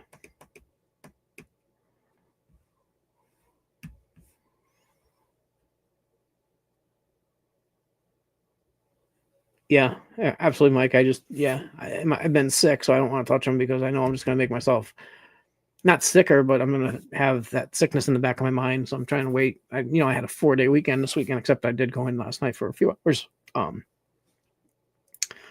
And I was thinking, oh, great, I can have a great weekend. I can take some sit, I can take some shrooms, I can smoke some DT. I'll have a great Thursday or Friday or Saturday night. And I'm just sitting there, I'm like, no, not going to happen. Don't want to kill my serotonin levels just before going back to work on Tuesday. Because that's what happened to me a few weeks ago. I think I drained all my serotonin levels doing some too much psychedelics in the same weekend. Hey, what's up, Justin? Yeah, I didn't. I think those of us that have dealt with using high-level opiates for pain, we have a really, really hard time finding something new that'll give us that same mental release. I can't even say pain relief because there's more to it than just pain relief. Because when we have pain relief and we're no longer in pain, we really just don't notice it. It's not like it's hard to describe. Like if you go from a level 6 pain to a level 4 or 3 tolerable pain, it still hurts. You're not out of pain, but you're allowing yourself to not be in as much. I don't know how to describe this. When you're in euphoria, you're definitely out of pain mentally, but you might still be in pain. You just don't care. That was how I always was. I was, the only thing I did notice absolutely 100% is when you take your opiates, all your sickness goes away. Your stomach feels better. You stop having diarrhea. Your sweating goes away. Your yawning goes away. Your nose stops running. Your eyes clear up. It's like, how does this happen? Same thing like with the DMT. I take that and all of a sudden my cataracts are gone. I have perfect vision for like 5 minutes, which I was thinking, this is kind of fucked up thinking, but this is the addict side of my brain. I have a restriction on my driver's license right now. You guys just saw where this was going. So I have a restriction on my driver's license where I can't drive at night because of the cataracts. So I'm thinking, how can I get around this? Because the surgery just keeps getting pushed back further and further. Now I'm not even seeing the doctor till mid-May. And I was supposed to be in surgery like a month ago. And I was supposed to be in surgery like a year ago. So this thing keeps getting pushed back. And I'm like, after I smoke a little bit of DMT, my eyes clear right up. I wonder if I could get away with vaping DMT and the RMV right before the eye test. Now, see, this is where my mind goes. This is the mind of an idiot or an addict. I have a solution. I have a solution to the problem, but I don't know if I'll get away with it. Yeah, there, Mike. But yes, that's where my mind goes when I start thinking about this shit. Hey, thanks, Spacers. Oh god. Well, test it. Make sure it's real, Mike. I would wait until you're feeling better. Gyro, B+. Nice. How big of a monotub or bag are you using? Oh, fresh? Okay, fresh. You're talking 1,000 grams. Well, no, you're talking 450 grams. Not bad. I think I harvested. Okay, that's not. I was thinking like something much higher number when you said a pound. You're talking fresh. You're not talking. I'm thinking dried. That was my thing. Yeah, because I got, let's see, I got a quarter, I got a half, and I got 3/4. So 21, 14 is 36, 35, 35, 43. So yeah, my last harvest was about a pound wet. But that ends up being like 1.5 ounces dry. I lose 92%. That's good. Yeah. My thing is I want to harvest things earlier because I like the way the little caps are when they're closed. I'll show you. This was that shipwreck I showed on the video on IG. It came out with these nice, beautiful brown. They look like they're a little bit fuzzy on top, the caps. That's when I took the clone from, but they just came out beautiful. Really dark color. I don't know why they turned blue so quick, but yeah, they're beautiful. Nice and crispy. I don't know if you can hear it. That's how they should be. I'm gonna put these on desiccant in a little while. And then the other ones I harvested, the iceberg, iceberg. I'm gonna cross these two. I'm gonna try to get a mono from the shipwreck and the iceberg so I can make Titanics. Oh, I thought that name was clever. Shipwreck crossed with the iceberg. These came out really nice. Nice and it's about a gram per fruit. It probably looks small on camera, but it's actually decent. It's a beautiful little fruit. They look good. And then got these little micro fruits, microdoses. Doop. These are hollow though. I don't know why these all came out hollow. I didn't swab them right there. I got it plated them already. I don't need to isolate any spores on those. I'll just do a Daimon, do a dye carry on the iceberg, and then if I can grab a mono off these shipwrecks, throw them together, and I'll either name them Rose or I'll name them Titanic, depending on how they look. If they look like an asshole sitting on all by themselves, they're going to be called Rose because she sat on the door without helping Jack. But if they look like, nice broken brown ships, they're going to be Titanics.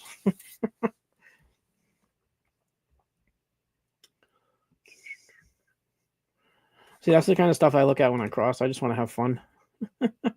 Hey, Daniel, I was just talking about you because I haven't talked to you. I was talking about how I am horrible at talking to people on the phone. I've seen your name and I've thrown stuff in your inbox and IG, and I am so sorry I haven't had a chance to talk to you lately. I've been sick, working, doctors, all that, and phone calls have not been my priority. I hope you and Emily are feeling better, and I hope your mouths are healing better.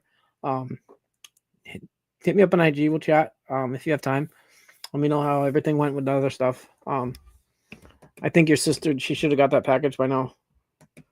But yeah, hit me up. Sorry, I meant to talk to you earlier, but I ended up getting up late.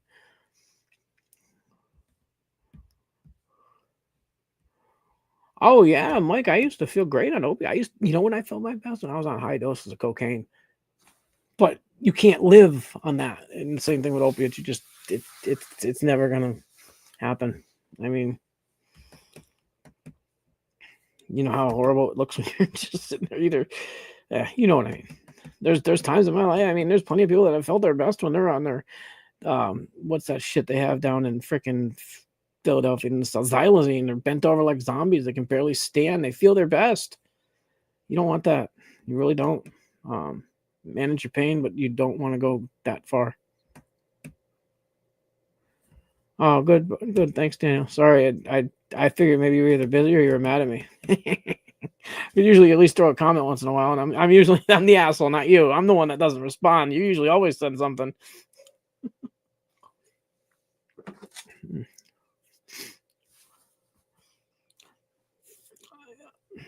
I've been talking to Rodman a lot, Daniel. So get mad at him. No, I'm just kidding.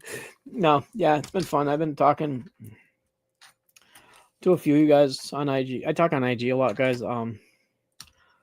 I try to talk to people on Facebook and stuff, but I get very it's very confusing on Facebook to me. Not confusing like I can't figure it out, but it's just I don't know. I just don't like Facebook because never did. But I do go on there and I do read stuff. But if you contact me on Facebook, you might be delayed a day or two. Oh, I also found out that my MycoAlan mycology at gmail.com, My iPad doesn't get those receipts. Like, it doesn't get the incoming emails. Something is screwed up. I have older equipment, and I swear to God, Apple or whoever the frick is running this country, the phones and shit, they got to stop this update shit and then unsubscribing your older devices. I have an iPhone 6S. Okay. We're on 16, 17 plus. Okay. I'm on 6. So, and my iPad is a generation 3, and then they're on all kinds of new shit. So basically, they're cutting out everybody that bought their product, just like cable companies or electric companies. They only give the good stuff to the new customers. So I think we should, instead of freaking banning to get against freaking people like that we don't like politically, we should ban against all these companies that take advantage of their long-term customers. The people that sit there and say, oh, you've been a customer okay, we have Spectrum Cable. You've been a customer here since 1991. You don't get a discount. The new guy that might not pay his bill, he's going to get the cheap phone, cheap freaking plan, everything great. He's going to get all that because they want the new customer that they don't even know if they're going to pay their bills. But you pay your bill for 30 plus years, you're treated like shit. Same way they treat you, any other freaking business, credit card companies, cable, telephone, heat, electricity, anything. It's horrible.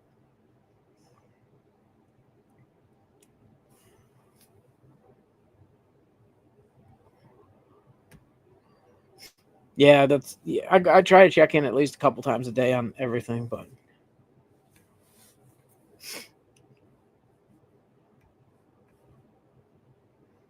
well, get your A1C tested or grab a glucometer, check your glucose. If you're under, I don't know, if your average is in the hundreds, like a couple hundreds, then your low would be a lot higher. But if you're under 100, you're probably going into a little bit of like low blood sugar. I know when I was diabetic, when I wasn't being treated, my average daily, like whenever I do a finger test, was between 300 and 450, and I felt fine. There was no coma, there was no shakes, there was no nothing. That was my base level. I was also at an A1C of 14.9 plus. They don't go any higher than that. But so I don't even know where I was. I was just off the scale. But my body was used to that sugar level. So when I would get down to like 150 to 200, I would start getting shakes and chills and freaking seizures, and not seizures, but yeah, kind of like seizures. And and it would be like horrible. And I thought it had something to do with opioid withdrawal, but it didn't. So it took me probably a good 2 years of getting my blood sugars averages down between 150 and 250 on an average test to be at 100 and not be shaking and violently ill. And then most people are like at 100, they're normal. And at like 50, they're shaking and feeling like shit. But at like 100, I used to feel horrible. Yeah, absolutely. So, yeah. The other thing too, Mike, is sugar is also going to help you with opioid withdrawals, chocolate, anything like that. It's going to be an endorphin release. So it could be a mental thing with the diabetic thought. I had it many, many, many times. I was always drinking lots of soda, as Jesse, as you're saying. Thank you. But yeah, so it was. I eat potassium all the time, bananas and freaking in stuff now. And I've been cramping a lot too. So it's like, why am I cramping? I am taking plenty of potassium, and my legs and stuff cramp. And it's only been the past week or two that I've been cramping as bad as I have. So it's like, why are things getting worse instead of better? But yeah, Gyro, you know exactly what I'm talking about. Yeah, we should be, the people that have been paying for 30 years should get like, okay, you can have the next year of payments off, or here's a free iPhone 16 for everyone in your family. We've been the honest and loyal customers that have never missed a payment for 20 years. We had AT&T house phone, never missed a payment since I think 1980s, easily, between our two homes that we've had over those years. Same account, same phone numbers, same everything, 3-4 phone numbers at a time sometimes, and never missed a payment. And then we went to get cell phones and like, oh, well, we can't give you the deal because you already have AT&T on the house, and it's kind of connected. Spectrum did the same thing with the cell phone or with internet and all that shit.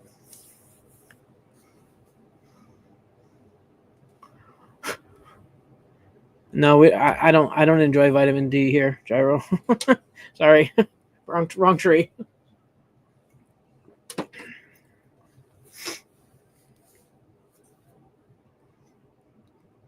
Yeah, magnesium, I can understand.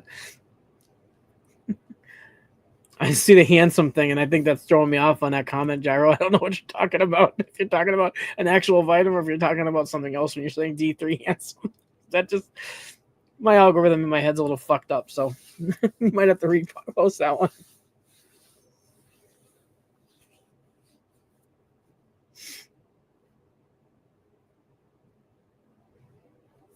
Oh shit! Got the subs again, Dan. Oh well, if it's keeping you clean, fuck it. Subs aren't that bad. Buprenorphine and naloxone.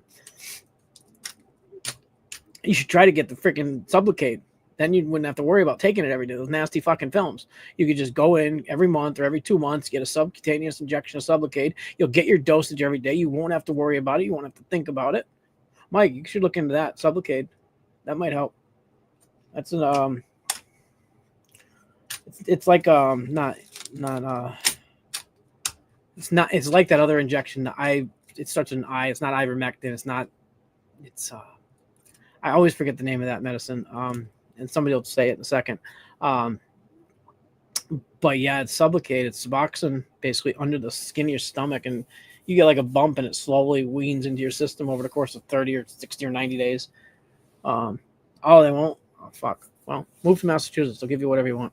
That's the only thing I can honestly say about Massachusetts that I love is the insurance is fucking spot on.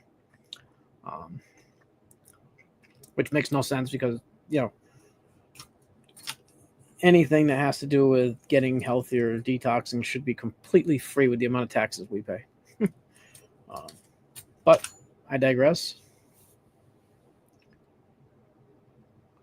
Yeah, absolutely, Mike. It's called Sublocade.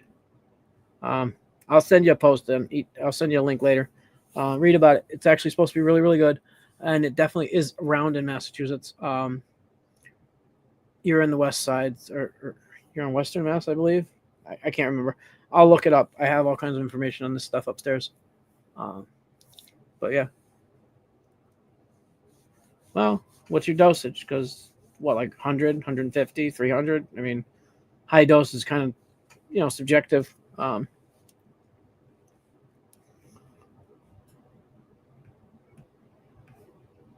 is that saying that? I can't see it. Rodman. No, that's not true. That's absolutely not true. Oh, okay, good. Yeah. 120? You could be down to freaking 20 in 6 months easily.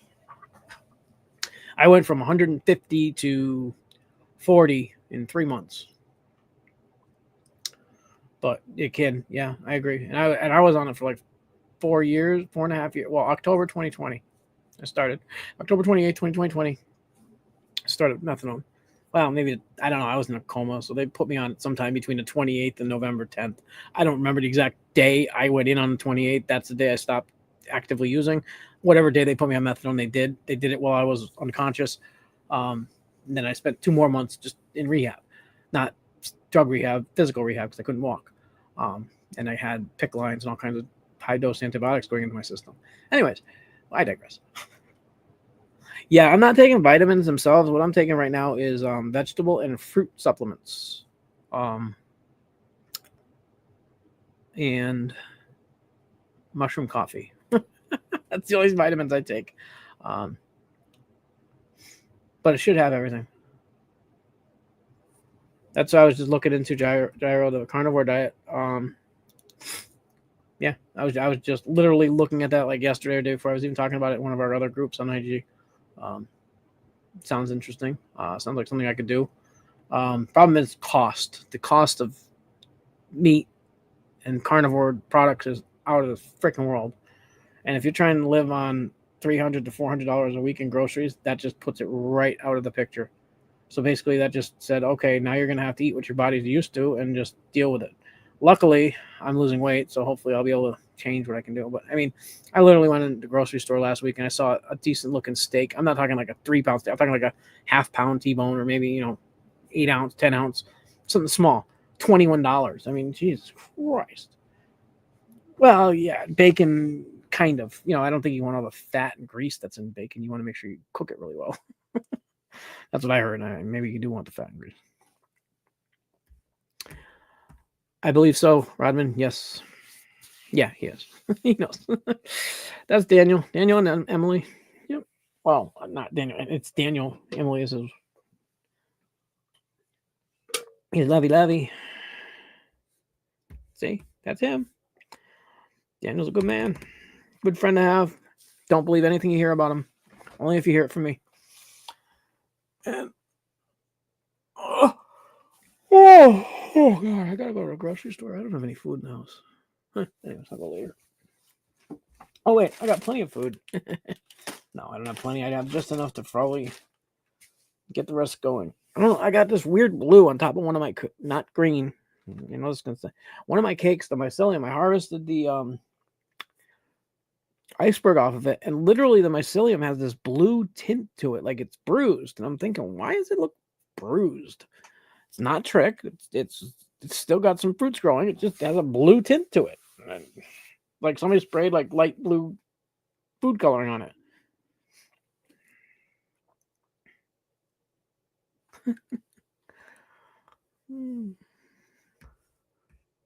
But no need to thank me. It's true. Oh, that's cool. That's life. Huh.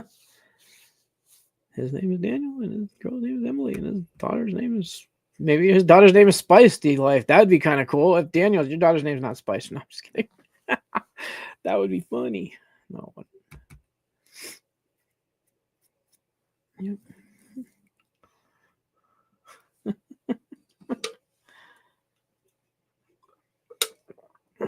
Yeah, it's like who was it? I think Rodman's you. What's your dog's name, Rodman?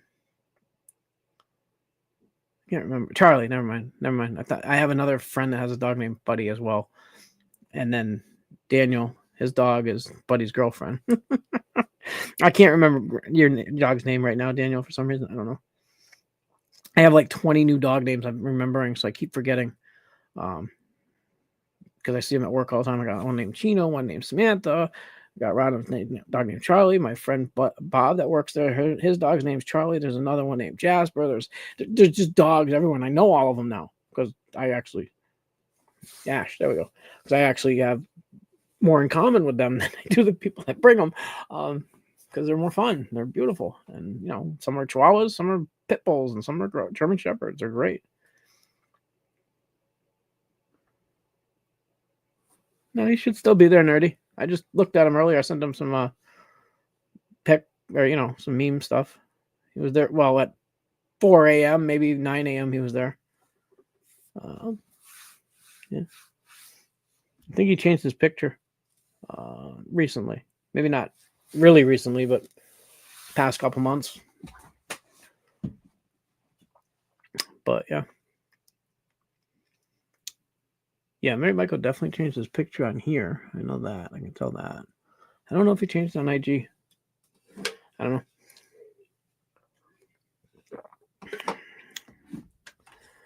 So yeah, so hopefully I'll have more stuff dehydrating soon. I gotta make, like I said, CBD. I got those 3 new totes going.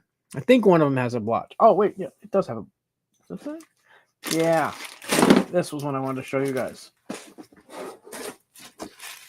One of the tubs I just did has something that don't look right. No, this is the good one. No. Okay, I want to show you guys what trike starts out like. Now, when you start growing, you're going to see little things popping up in your substrate, okay? Oops, no, it's moving. But this right here. Oh, come on, let me focus in. That is trick right there. See, it's white, but it's right next to other mycelium. But you see how it's a little flatter looking? That is what trick looks like when it first comes through the surface. It doesn't look like your normal. I can't find it on this one, mycelium. But that's trick. That's before it sporulates. And you can see right next to it, there's regular mycelium. But that flat white little spotty, you see the little round spots, there's no like rhizomorphs. That's 100% trick. Yeah, sorry about the light. It's hard to get something in here. So that's why I took this one out. It's going into the garden with those other grains. But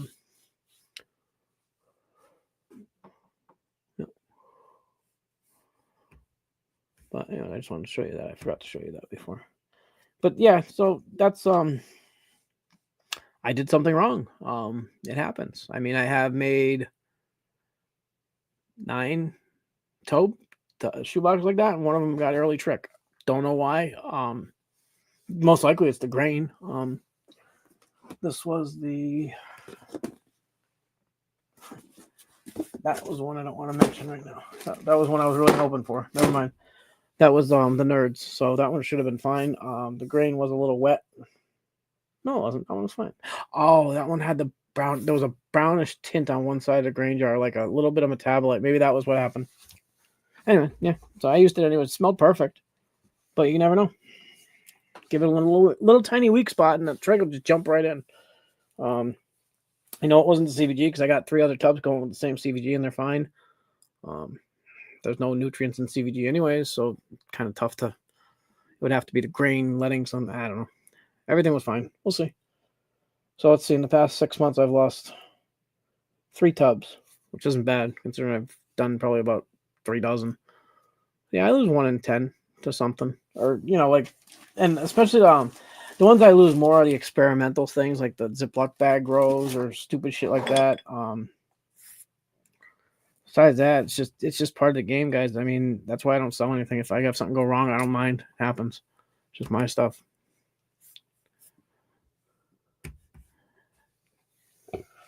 That's because you're not talking to me, Daniel. Dumbass. Talk to me. I'll keep you happy. Go on your IG. Look at all the funny stuff I send you. See, that's all custom curated just for you. Rodman, you get custom curated stuff. Nerdy, you get custom curated stuff. Derek, you get custom curated stuff. You all get custom curated memes from my algorithm that I think are freaking cool. That's because I'm thinking of you. Actually, those 4 guys usually get a lot of the same ones because we all have pretty messed up thoughts. Yeah, Mike, it's something to do. I mean, keep you busy, keep you doing something. If you need anything, hit me up. You're close by. You're in Mass. I mean, Thanks, Mary. Thanks, Daniel. Yep. I love all you guys. I don't do the lovey-dovey stuff, and that's not me. It's just never been. Yeah, I don't think I told my mom I loved her until she was from probably 20 years old, probably, or 18 or so, until the day she died, or the week she died. In words, it's something we never as a family were like that. We showed it. We didn't have to say it, that kind of thing. But anyways, I digress. Don't need to talk about that.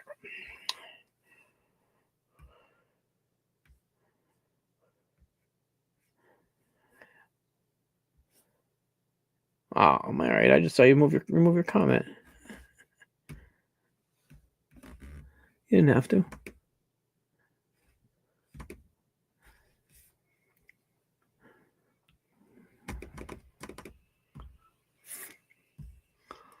Hell yeah. Oh, geez, let's see. What else can we talk about, if anything? Oh, I'm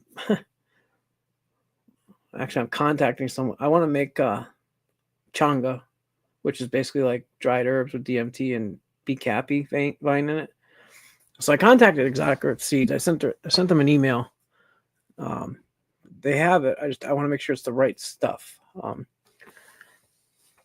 Because what that does is if you add BCAPI to like take tea or leaves of that, you can use marijuana or flower. But I want to find a different, or like maybe even just raw tobacco, like not processed or anything, and just put that with a little bit of DMT infused on it, and then BCAPI, and it does the DMT experience but makes it last longer because the BCAPI has the MAOI in it. Instead of ingesting the MAOI, you smoke it with what's called changa, not chaga, changa. Sounds really interesting and really kind of cool because then you can just take a hit, relax, let it hit you, enjoy it for half an hour or 5 minutes, 10 minutes, and it's not gone right away. It lasts longer. That's what I'm kind of. It's kind of like a in between, just a 15-minute DMT experience and an ayahuasca trip. So it's like somewhere in the middle, but you can have all the fun stuff in between too. So yeah, I'm looking into getting that. That would be kind of something cool to make. or even like a changa vape. That would be kind of cool if you could just put a little bit of changa in with your vape, or extract it, put it in with your vape. So when you vape, you have like an extended period of, and then you don't have to hold in. You don't have to hold it in, do it 3 times, 4 times. You could just do it, casually, just be like chilling. Just like, you don't have to hold it in. But yeah, so that's my next thing. And then also I'm looking at extracting mescaline from San Pedro and peyote. So that would be a fun extraction. There's a couple techs. They're harder to find than extractions of Mimosa Stills root bark to get the DMT. There are techs. I met a couple of beautiful people on IG that, I don't know if I linked them in my thing, but anyway, the guy gave me a great link to I don't know, it's not a subreddit. It's more like an old Irowid channel, kind of like a shroomery tech, but not shroomery. It's like between shroomery and Irowid, some other psychonaut tech place. Interesting place. Never knew it existed until recently. So yeah, that's kind of interesting. I don't want to just take the peyote or the San Pedro and make a liquid drink. Yeah, I want to make the actual crystallized extraction of DMT, or not, of mescaline, out of that. I can get the peyote, that's not a problem. I can get the San Pedro, that's not a problem. But learning how to extract, it's expensive to get the cacti, so it's not something I want to just buy an ounce of it, spend a few $100s, and then experiment with. I want to actually make sure I can get a small amount, do a test, and try it first. That's why I'm thinking San Pedro, because it's basically the same idea. The preparation is a little different. With the peyote, you can just take the buttons and grind them up. With the San Pedro, you have to actually separate different parts of the cacti, the skin, the fatty substance. I didn't deep dive it. I started to, but I didn't go too crazy. A lot of stuff is more space dependent. I don't have space to do some of that stuff right now, so we'll see. But that's the kind of stuff I'm kind of interested in doing. Whoa, I didn't see all these comments. Where'd they come from?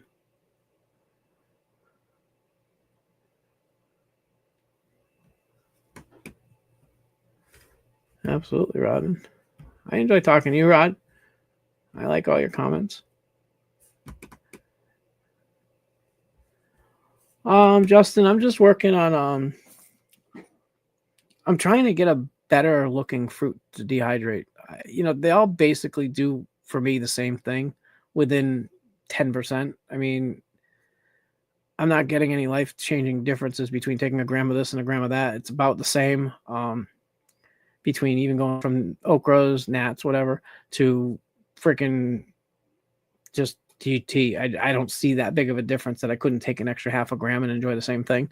So right now I'm going for not flush, but density, like how firm the stipe is, and then the cap being a little more closed, but still getting some decent length. Probably like between 30 to 50 gram fresh fruits that dry up to about 3 grams. That would be my goal. Right now I'm working with a couple different things. I got some, this here is DC Mex. I got this from Dave Wombat. I got an LC. I made a jar of grain, then I just did grain to grains to do about 3 or 4 of these. That's a combination of DC Mac times Mexicana. It's supposed to have a really beautiful looking fruit. It's a brown, but it's got like I want the cap to stay closed as I want it to grow bigger with a closed cap, and then harvest before the veil breaks. So just to get that nice dry, fully intact fruit for presentation, kind of say how I would say that, because I have friends that need stuff and I want it to look better. Like, honestly, I mean, this fruit here will work absolutely wonderful. It is brilliant. It'll take you on a journey, but some people get scared when they see like the spores that are sporulated on the caps. Some of them get black spores underneath, and they see that and they're like, oh, they're dirty. They're not dirty. They're just sporing, and I gotta let them spore like these. I let these spore. These were leucistic. So these have some spores in them, but people see the spore prints and stuff on the bottoms of the under the gills and everything, and they're like, ew. Then if I take something like this iceberg, like, oh, pretty little mushrooms. I want more of those. Send me those pretty mushrooms. It's like, shut the fuck up. Just grind them up, put them in a tea, and drink them. It ain't gonna make a difference. I would take all 3 of those. Those are shipwreck fruits, iceberg, and great white monster, and also Cambodian. I mixed the Cambodian and the great white monster together because I honestly don't care. I would take them, grind all three of them up, and throw them into a freaking tea and enjoy myself. I don't see that. For me personally, I don't see that big of a difference in strains I grow. Maybe it's my environment. I don't know, but so yeah, right now I'm looking for something like, and then like I'm gonna cross. I don't know if you were here when I mentioned I'm gonna try crossing the iceberg with the shipwreck to make Titanic.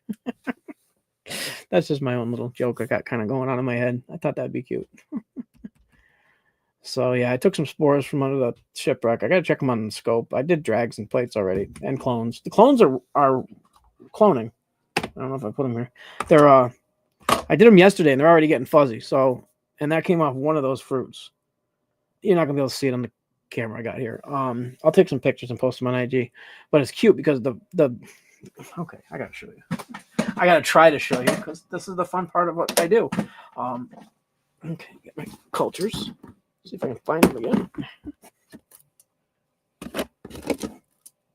Here they are. Well, here's a couple of them at least. Oh yeah, you can probably see it. Yeah. Okay, let me see if I can get some light on the right angle. So I took these on the 21st. What's today?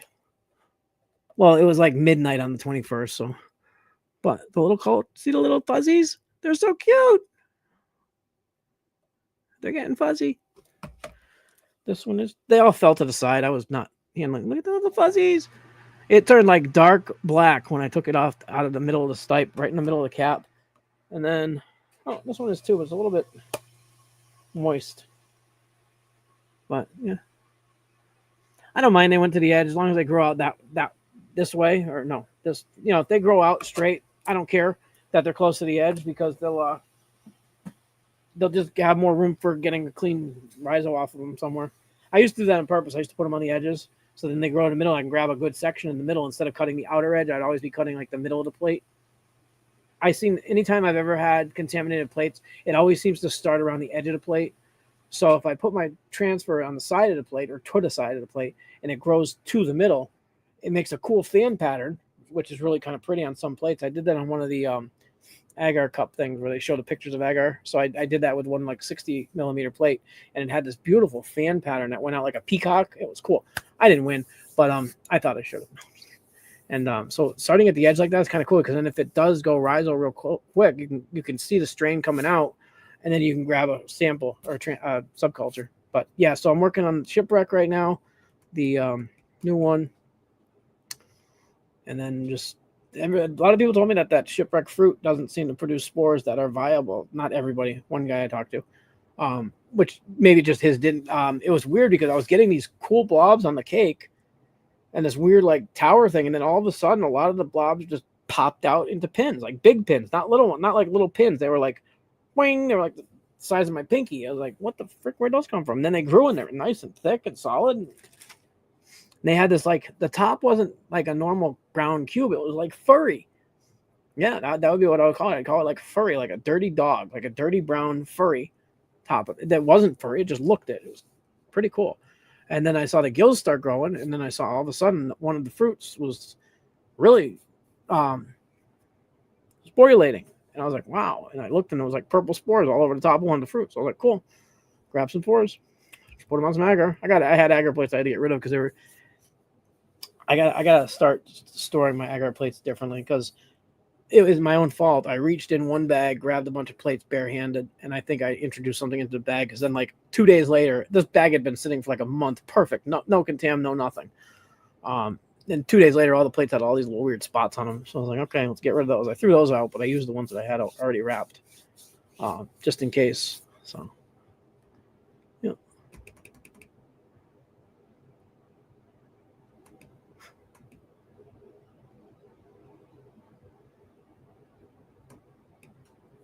Oh yeah, absolutely, Mike.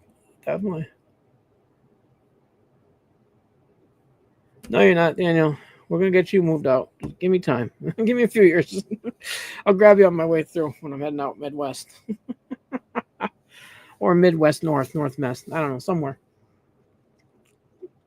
By the time I move, there will probably be less criminalized states. So that way there I can just grab you up, Daniel.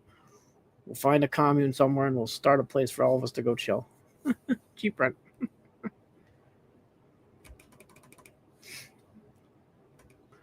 Yeah, I'm actually working on a J Ghost culture right now. Nerdy. I think I might call up uh, Sandy and maybe get some real ghosts. See if I can give that a shot. See how it goes. Um,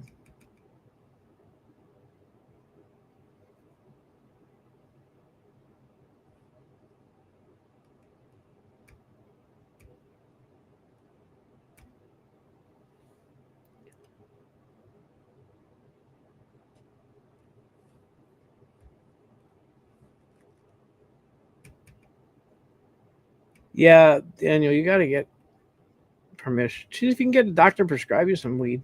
Maybe that'll get through the.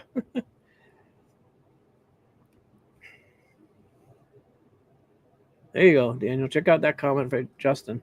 That's cool to know. Maybe that'll help you. That's cool. Thank you, Justin. I haven't looked into that. I never got into like. I look into a lot of shit, but THC I just never got into because there's.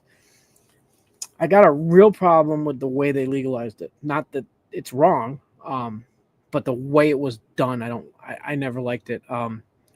They destroyed the mom and pop farmer, in my opinion. Yeah. I mean, they should have just said, okay, you're no longer going to jail if you grow it and let people have at it. You know, those dispensaries that cost millions of dollars to open so you can get insurance and all that shit. And then they couldn't have bank accounts. They had cash, so they were getting robbed. They just set them all up for failure. Now it's a little different, yes, but they also opened a Pandora's box on THC levels. I mean, 30% plus shatters and freaking concentrates and shit. I mean, honestly, who needs to smoke a gram of freaking concentrate in an afternoon sesh? I mean, maybe you do. I mean, but if your tolerance is that high, I don't know. That's just I never enjoyed marijuana. I used to smoke it. Nope. Okay, I missed something here.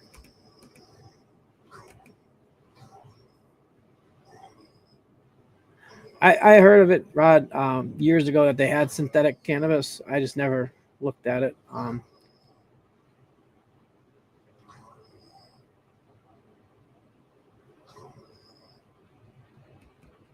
don't know. I don't understand what's being talked about. Absolutely nerdy. Yeah, all these fruits, they're gonna look identical in anything I put them in. I'm thinking of I got a new idea. I'm gonna actually have to talk to you because I think you would love this idea. Um, I'll hit you up an idea this afternoon if you got time. It's something you could do. I think you probably done it. I don't know. I thought of it the other day when I was stocking shelves at my work, and I was like, "That's a freaking awesome idea." So I'll hit you up. But yeah.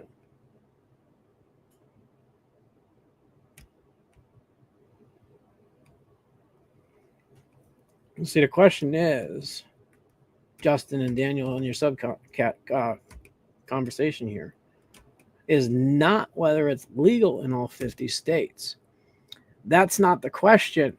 Now, the addict mind, this is my mind going again. It's saying, hey, tell these guys they got a freaking maybe a magical bullet there. Not whether it's legal in all 50 states, but whether it tests the same as THC on standard drug tests. Because if you have a prescription for something that tests the same as THC on legal drug tests, then you can have your prescription and have your fun. That's where my mind went. That's just like I always eat poppy bagels when I went into the methadone clinic. You want to know why? Because I'd be eating my poppy bagel right. This is not Suboxone clinic. I shouldn't say methadone clinic. I was completely clean during methadone. But years ago, I would always be walking into my meetings and my groups. I would always be eating a poppy bagel. Then I'd have plausible deniability. I was dirty 100%. But in my mind, I said, okay, I'm just going to eat poppy bagels every day. Then they can't tell the difference. They can tell. Find out. That's a good idea, though. That's a good thought in my head.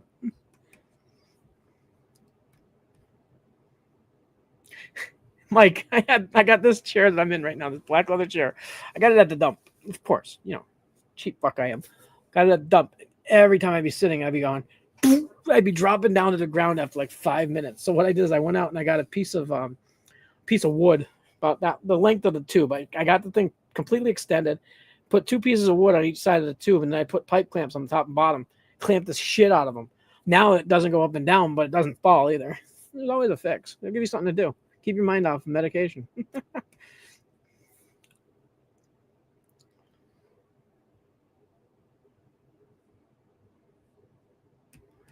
Robin, I think MDMA is going to be we're getting older. I think the serotonin loss is way too high. I did that candy flip a few weeks back just out of curiosity, and it drained me for like 4 days, like drained serotonin levels. I mean, I feel like I'm just getting them back up to normal. Besides having cold and all that shit, maybe my health had something to do with it, but definitely careful with that mixture.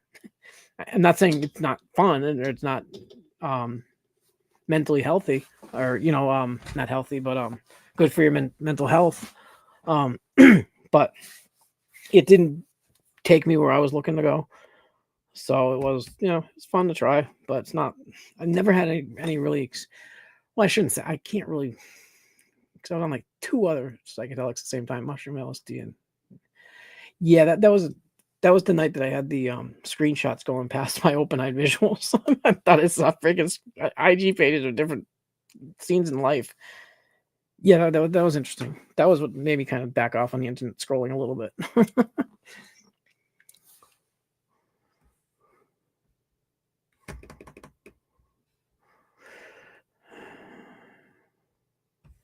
Oh, yeah, well.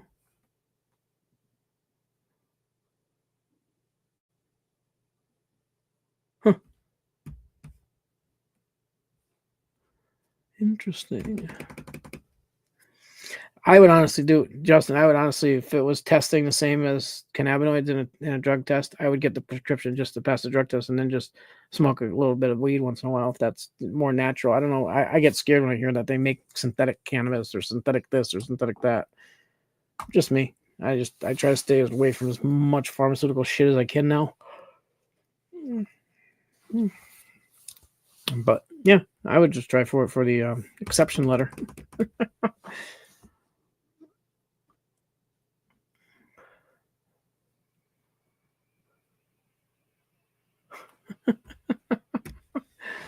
Well, she was always invited to the candy party, right? Draw your medicines in the candy party.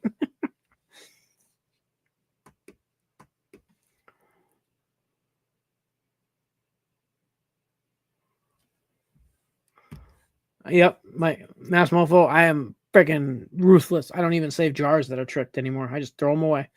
I would rather spend $15 on a dozen new jars than deal with a jar and have to wash it. I'm lazy, fine, whatever, but risking, this next jar that turned out perfectly white, on a jar that I might have trick in or might be hiding under one. I make my own lids. There's silicone down here. There's all kinds of stuff. Just the chance of there being something caught somewhere, and it's not worth it. I'd rather throw away the jar. Fuck yeah, hell yeah, Julie. Yeah, Derek and Derek was telling me I have an idea. I have my goal and dreams is to have a little farm. I don't want anything fancy. I just want like a metal building, like a barn, and have one section for my housing, one section for my lab and growing stuff and everything. And he was like, yeah, you should. Derek was saying, you get enough property, you should put up freaking trailer hookups so you can have people coming in to pay your bills by staying the night on your property. Charge $25 a night or $100 a week or something for each spot, and then you become a business in an RV lot. And I was like, cool, yeah, I could do that up front, have all the hippies park their trucks in the front, their campers, and then they could all come in the back for the bonfire and pick up their mushrooms on their way through. That would be great. You'd be like a freaking year-round Burning Man, but on a mini version. It'd be fun. I wonder how long we'd last. 6 months into it, they find us all freaking tricky up in trees living like animals. Oh, but that'd be so much fun. Yeah, absolutely, Bill.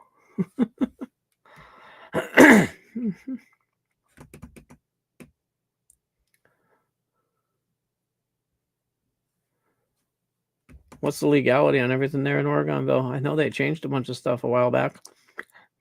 And what's the annual temperature? Average, summer, winter. Well, nerdy, I saw on IG today, they have those like electronic bowls for like smoking or vaping or whatever, the concentrates. Well, they had this, it looked like a gun. It was like 3 feet long, and they had 4 different freaking puffcos or whatever you want to call them on there. And on the end, they had a separate one with like a, what's that thing that you heat up, the banger at the end. So you had these 4 electric, and it's like, hey, couldn't we put a 1/4 gram in each one and then a 1/2 gram in the freaking banger? And the guy's like, yeah, we could. Jesus Christ, what the fuck is he gonna do? He's gonna smoke a fucking gram in 2 hits. But yeah, I never got into any of that shit, so I'm glad. Hey, Greenie. Nice to see you.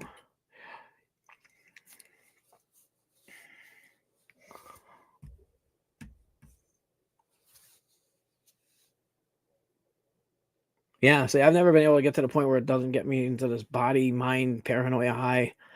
I've always had that. I smoked it for, whenever I could when I was between probably 16 and 25. I mean, yeah, whatever. But once I found harder drugs, it was like, well, weed's okay, but it doesn't make me feel good.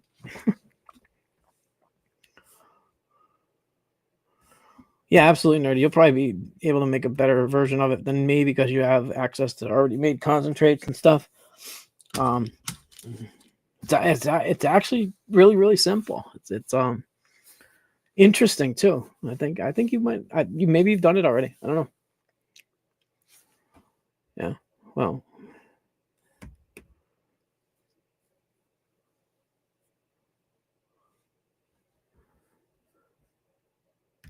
Passing out candy.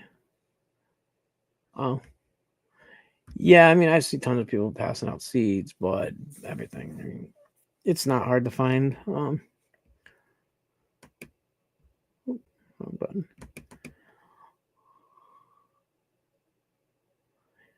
Yeah, Mary, Michael, Daniel, if you take a year or two and you do everything right and you pass all your drug tests and all your screenings and you apply for a transfer of venue for your probation, you'll get it. And once you get to a state that's a little bit less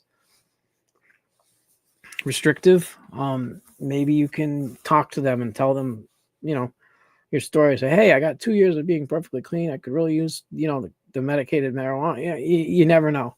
I would just take your time and do things right for now. Well, I don't understand the testing for shrooms thing unless you're giving them a reason to. I don't know. You can do it either way. You can do it. So if they start testing for shrooms, start taking mescaline. If they start testing for that, start taking ayahuasca. We'll get you there either way, Daniel. We'll get you there. But I don't know what that was, Michael. What was that one? Come on, piece of shit.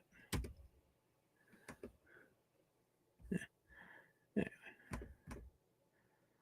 I don't know what that one was talking to. What you're talking about there, Mike. I was talking a lot of crap. About a lot of crap. Sorry. Okay.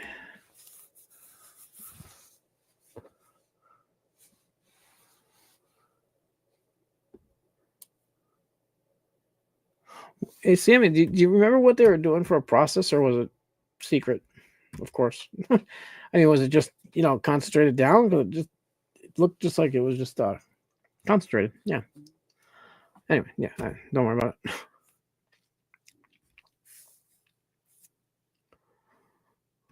Okay.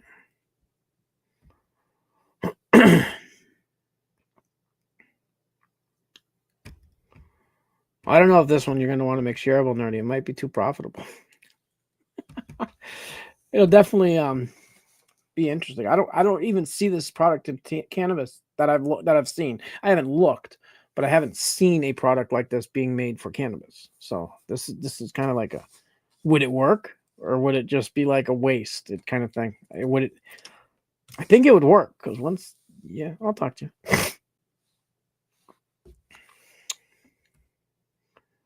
Yeah, it's just as bad as freaking nicotine or freaking caffeine, probably, Daniel.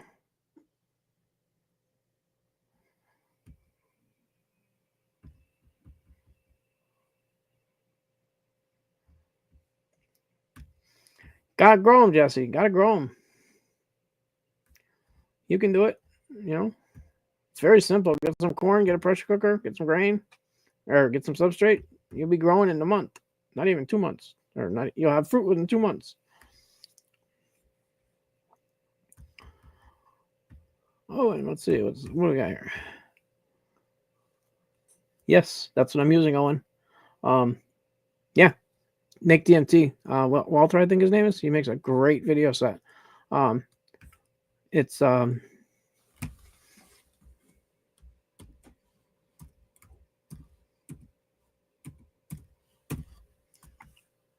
check out that YouTube channel, guys. That's the guy I'm talking about. He's got a yeah, whole video playlist of how to make the snow tech. It's cold tech. It's great. Worked out fine. Um,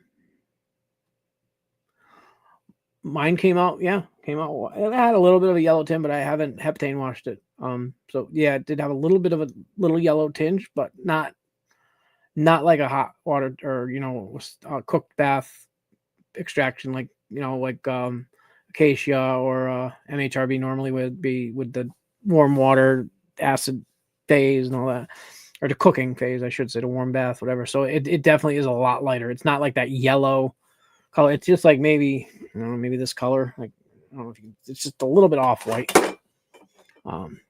But I didn't heptane wash it either. I wanted to test it all and everything. I wanted to use it. I didn't care about waiting another 3 days. I think my first pull from the 100-gram batch was 0.91 was the first pull from the 100-gram test batch. And then I haven't done the second pull yet. It's been sitting for almost 5 days, but it's got a nice layer in the bottom, probably another at least 0.6, 0.7, ready to be pulled. I'm going to pull it after tomorrow. So I'm getting about a 1.6 to 1.8% return on the first pull unwashed, unheptane washed. It's been water washed, but not heptane washed. So I'm probably going to be about a 1.5% after heptane, which would give you pure white after that. So yeah, it worked out really well. And again, I got this bark off of eBay, and the guy's got 9 more kilos sitting there, and he's starting to open up a store. So I don't know if he's going to screw himself, but it's called dye. But I joked with him in the comments, and purple dye. And he understood exactly what I wanted. He sent it, had it within a week, not even 4 days. I think I ordered it on Sunday night. I had it by Thursday. But yeah, worked out fine.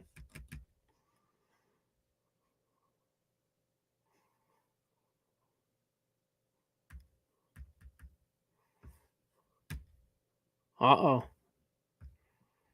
Gatekeeping.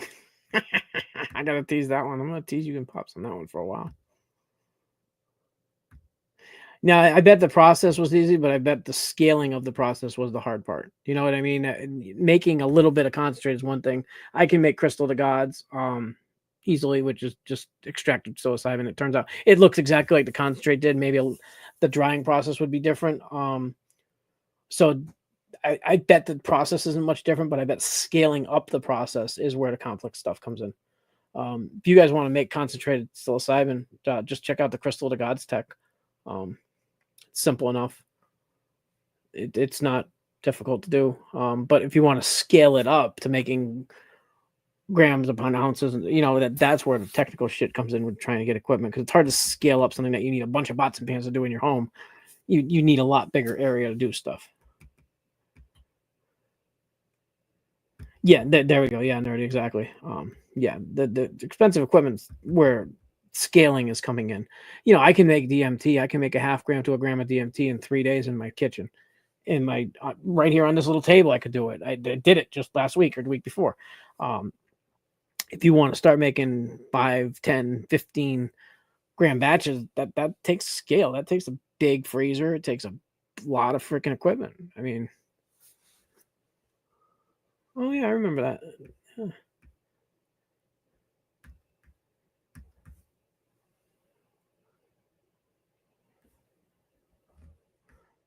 Actually, Gyro, the best thing to do is learn how to make your own. But do what you want. I mean, I have nothing against anybody doing all-in-one bags. Yeah, some work, some don't. But a lot of it has to depend on your personal situation, like your room where you're doing it, how your sterile tech is, a lot of that, or your culture. North Spur is good. Yeah, I'm not saying anything bad about them. I'm just saying I'd prefer to learn how to make all my own stuff. Buy some core, buy some vermiculite, buy some popcorn. All you need now is spores or a culture. You know, literally this right here came from a syringe, and now it's going to go into a bag of coconut core, and in another couple of weeks, it'll be mushrooms. That's all in one as far as I'm concerned. I mean, literally, I just bought a jungle pack all in one bag. Here, I'll show you.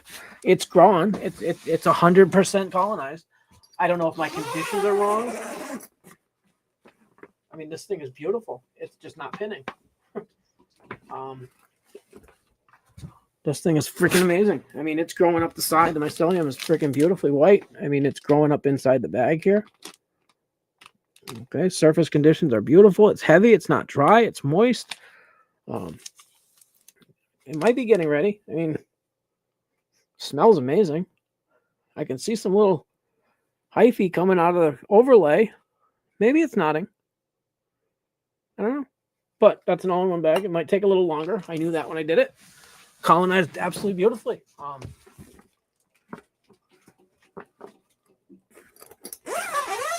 That was a jungle pack from Jesse over at Jungle Cat or Jungle Pack, whatever. It's a beautiful freaking all-in-one thing. It's pre-mixed. There's no separate layers. I injected it 4 weeks ago on the live here, and it's fully colonized. I took it out of the bag because it didn't seem to want to be doing anything. So I'm thinking maybe a change of environment will help it get ready to pin or fruit, because it's going to think, oh shit, the environment changed. But yeah. Oh yeah, Mike, you had some of my chocolates a while back. Yeah, I haven't made chocolates in a while.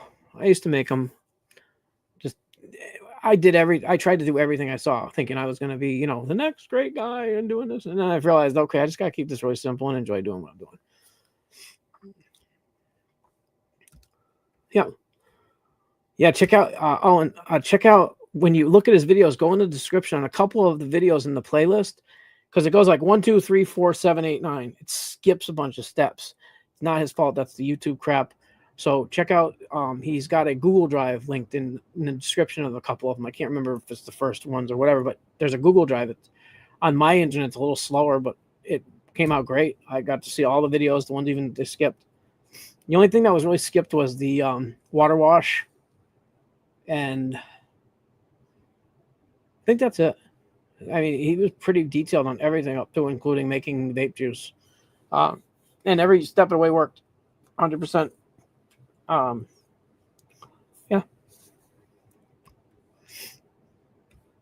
Which ones? Ban Cyan or Cubes? I know that's a little. Yeah. If yes and no, Gyro. I agree. It is the least outside influenced final product. Like once you get your all-in-one bag and you inject it through an injection port, the only things that are accessing it is through the injection port. So yes, you're not opening it into the air, you're not adding grain, you're not doing this, but all-in-one CVG and grain and all that stuff in one bag can have issues. If they're not sterilized or pasteurized properly, if they're not pH'd right, sometimes the CVG can be too acidic, especially if you're adding in stuff like manure and anything like that. I don't know what their technique is. I'm not saying they can't do it. But even Base Drop over there on his site, he was having North Spore bags that all went contaminated too because he let them sit for 3 months. So they can go bad. So there's definitely not 100% sterile product out there, because if something's sterile, there's no living matter. So it shouldn't, so it depends on what the process is. Like Uncle Ben's, I honestly believe Uncle Ben's in Massachusetts are contaminated at the store, because I have never had one completely finished. And I know everybody in here that's done it, that has had success. I know who they are. They don't do anything any better or worse than anyone else. And I think it's a regional thing. I think they changed their recipe in certain regions because I don't know why. I honestly think there's a conspiracy theory out there against Uncle Ben's and me. But yeah, all-in-one bags can be great. They can be great for a lot of reasons. Bag grows can be great. Tub grows can be great.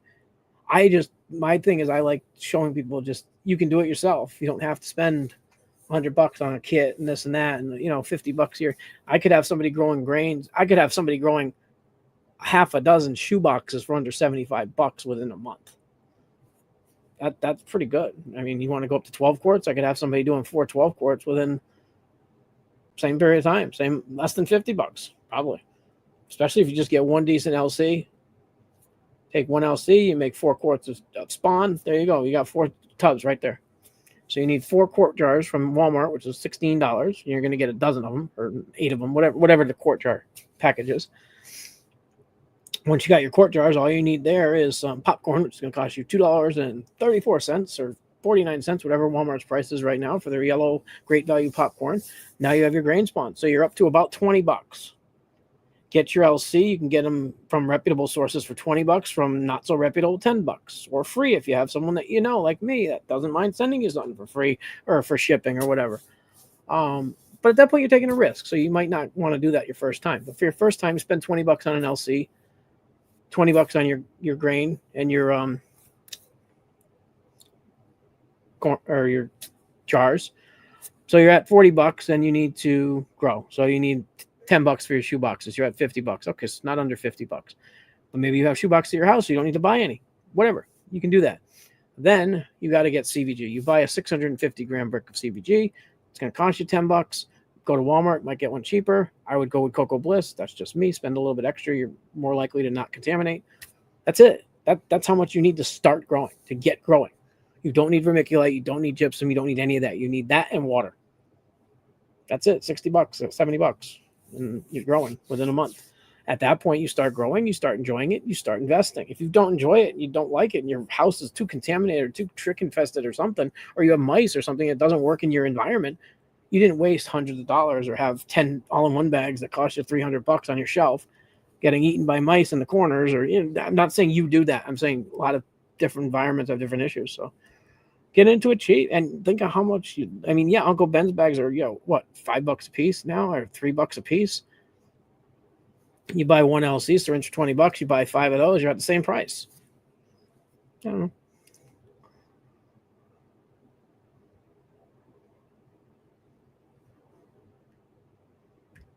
Oh, cool.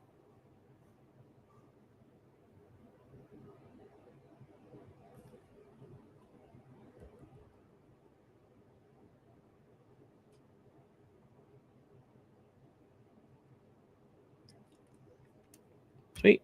Yeah. And like I said, I'm not saying it doesn't work. I'm saying it's different for everybody.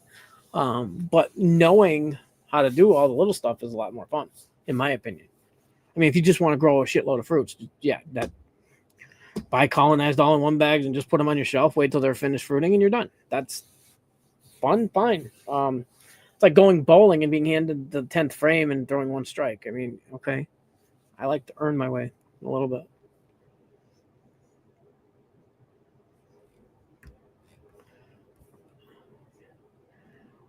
Will they let you legally grow vegetables and shit? I mean, you can practice, Michael, with Daniel with shiitake. You could grow all kinds of weird other shit. Yeah, I'm like, cool. Good for you. Nice.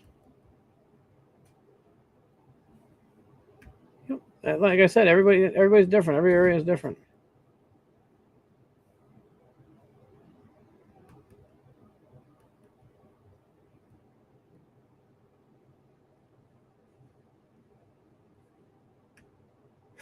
That's not what I meant, Sandy.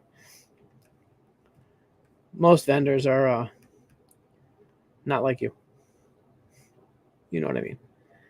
There's a lot of people out there doing unscrupulous things that'll $10 of shit. You know that.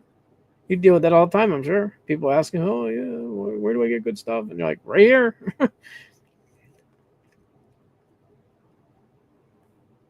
Yep. Or even some old potting plant things. You could do it cheap, real cheap, just to get to know if you want to do it more. And then at that point, why not?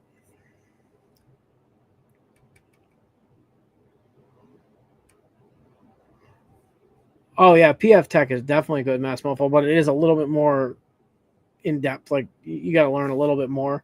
Like if you just wanted to get going real quick, you could just buy some grain off of one of the multiple sites that sell grain jars already sterilized, and you just inject them. But I think learning what things should look like from the raw stage in the jar. See, there's no extra moisture, no growing of anything. It looks good, it's pretty.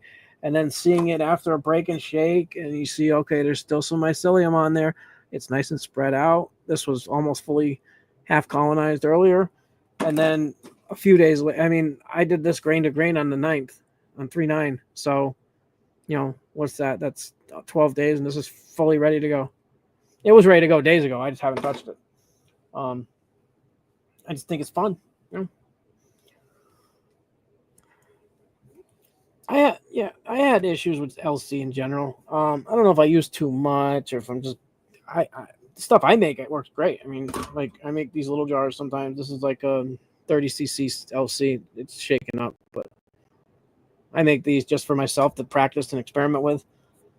I prefer throwing an agar wedge in. I take a culture like this. This is my final transfer, so this one's ready to go to grain. I'll cut a little pie-shaped wedge right here.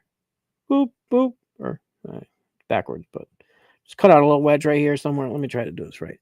Boop, boop. Yeah. Anyways, cut out a little wedge. Cut them into little pieces sometimes, or just leave the wedge whole and leave it on the side of the jar, and you can watch it spread out. That's what happened with this one when I first started this video. If you go back to the beginning, there was a little wedge here, maybe a little wedge on the other side that I had put in here, and this was done on. Of course, I can't read it. 314, and the size of the wedge was right there. That's the little wedge. I don't know if you can see it. Anyways, so I put a little tiny wedge in the corner here, and it was all I broke and shook this a little while ago. But yeah, I like working agar to grain. Doesn't seem to add much moisture, like Nerdy was saying, and yep, there you go. Yep. Anyways, so it's getting kind of almost 3 hours, and I think we're gonna call it a day, guys. I got to run to Walmart and get some food, but yeah, if you guys have any questions, throw it in my email. I'll try to get to it. Thanks for stopping by today. We had 20 something almost all the whole time, if not more. I appreciate you. Don't forget to tell people to subscribe. We're getting near 500. We'll be doing a giveaway. I want to try to get up to like 40, 50 people on Sundays and a lot more questions. But yeah. So yeah, right. I didn't even realize. I just looked up. I thought it was an hour and a half. I can't believe Pops does that in like an hour and 10 minutes and then it stops. It must be like 5 minutes well, in my mind, it's like 5 minutes. It's been like, even you guys, maybe an hour. But can you imagine how quick that goes by, that hour in the morning? But yeah. Anyways, have a great day, everyone, guys. I'm not going to say goodbye to each one of you personally. You guys can say goodbye in the comments. I'll hit you guys up in IG later today. Again, check out my IG. I'm just MycoAlan wherever you look. Either IG, Facebook, YouTube. My email is a little different. It's MycoAlan@gmail.com. Throw me a message. Hit me up. Subscribe if you're not, guys. That'll help us a lot. Like I said, IG just hit 1,005 followers, which I was at like 700 forever. So maybe I'm posting stuff. My posts are getting a lot higher hit counts, like 500, 600. And I was usually like between 30 and 80. So it's a lot different. So it's going to be a lot of fun. Let's see if we can keep things rolling, guys. Much love.